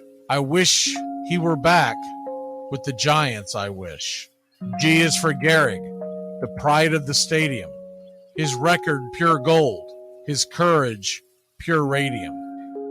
H is for Hornsby. When pitching to Raj, the pitcher would pitch, then the pitcher would dodge. I is for me, not a hard-hitting man, but an outstanding all-time incurable fan. J is for Johnson, the big train in his prime, was so fast he could throw 3 strikes at a time. K is for Keeler, as fresh as green paint, the fastest and mostest to hit where they ain't. L is for LaHoy, whom Clevelanders love, Napoleon himself with glue in his glove. M is for Matty, who carried a charm in the form of an extra brain in his arm. N is for Newsom, Bobo's favorite Ken. You ask how he's here, he talked himself in. O is for Ott, of the restless right foot. When he leaned on the pellet, the pellets stay put. P is for Plank, the arm of the A's. When he tangled with Matty, games lasted for days. Q is for Don Quixote, Cornelius Mac. Neither Yankees nor years can halt his attack.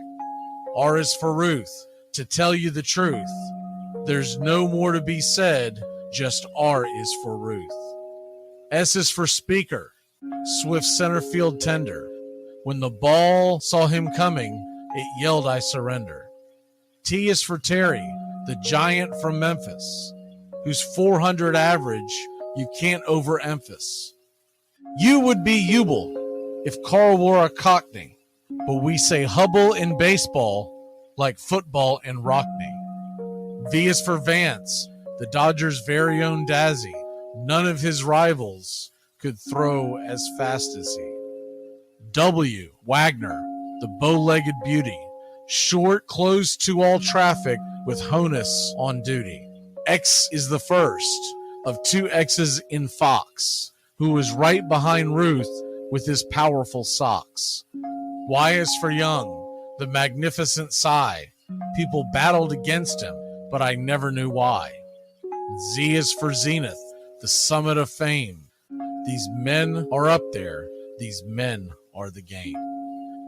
Lineup for yesterday, Ogden Ash, January 1949, Sport Magazine.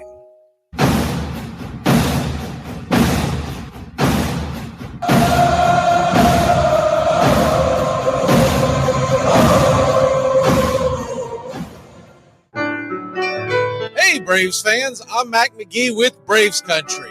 We'll be right here on the key all year long, giving you Braves Country baseball, pitch by pitch, inning by inning of your Atlanta Braves. Make sure to catch Braves Country right here on the key.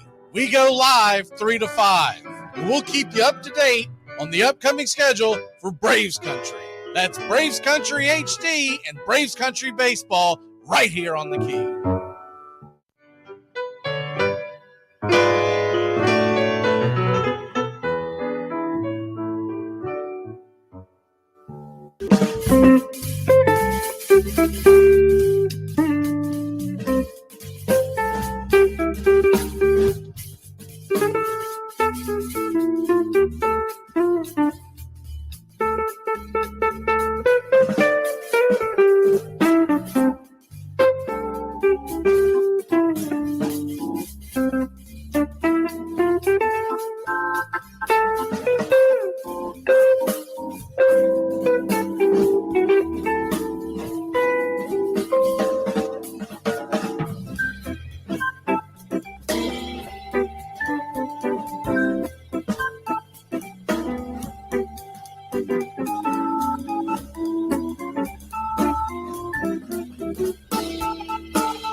Casey at the Bat by Ernest Lawrence Thayer.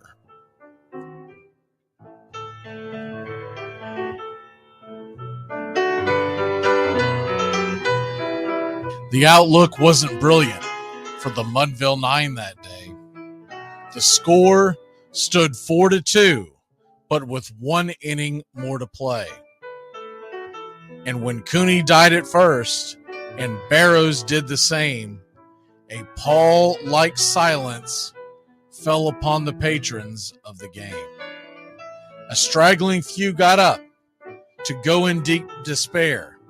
The rest clung to the hope which springs eternal in the human breast. They thought, if only Casey could but get a whack at that, we'd put up even money now with Casey at the bat. But Flynn preceded Casey, as did Jimmy Blake, and the former was a hoodoo, while the latter was a cake. So upon that stricken multitude, grim, melancholy sat, for there seemed but little chance of Casey getting to the bat. But Flynn let drive a single, to the wonderment of all, and Blake, the much despised, tore the cover off the ball. And when the dust had lifted and men saw what had occurred, there was Jimmy safe at second and Flynn a hugging third. Then from 5,000 throats and more rose a lusty yell. It rumbled through the valley, it rattled in the dell. It pounded on the mountain and recoiled upon the flat, for Casey, mighty Casey, was advancing to the bat. There was ease in Casey's manner as he stepped into his place. There was pride in Casey's bearing, and a smile lit Casey's face.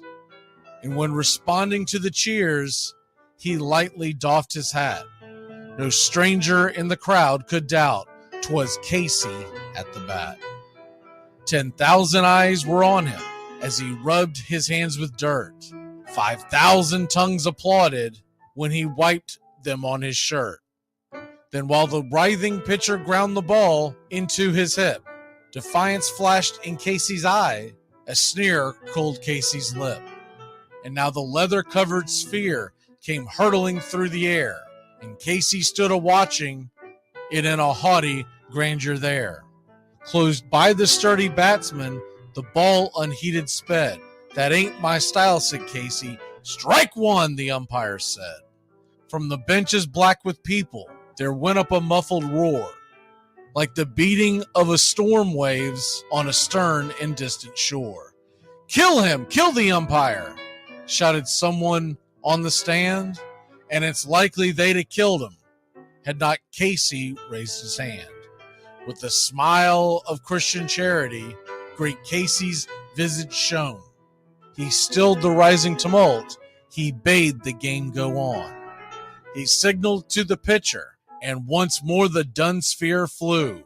But Casey ignored it, and the umpire said, "Strike two." "Fraud!"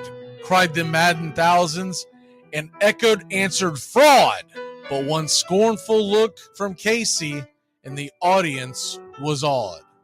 They saw his face grow stern and cold. They saw his muscles strain, and they knew that Casey wouldn't let that ball go by again.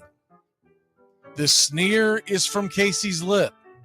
His teeth are clenched in hate.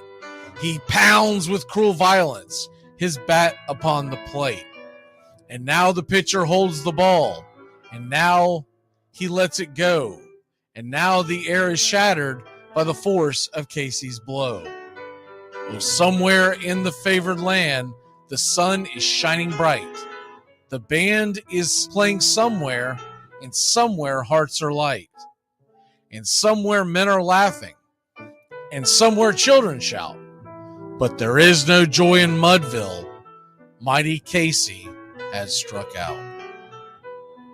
Casey at the Bat, Ernest Lawrence Thayer, published June 3rd, 1888. San Francisco Examiner.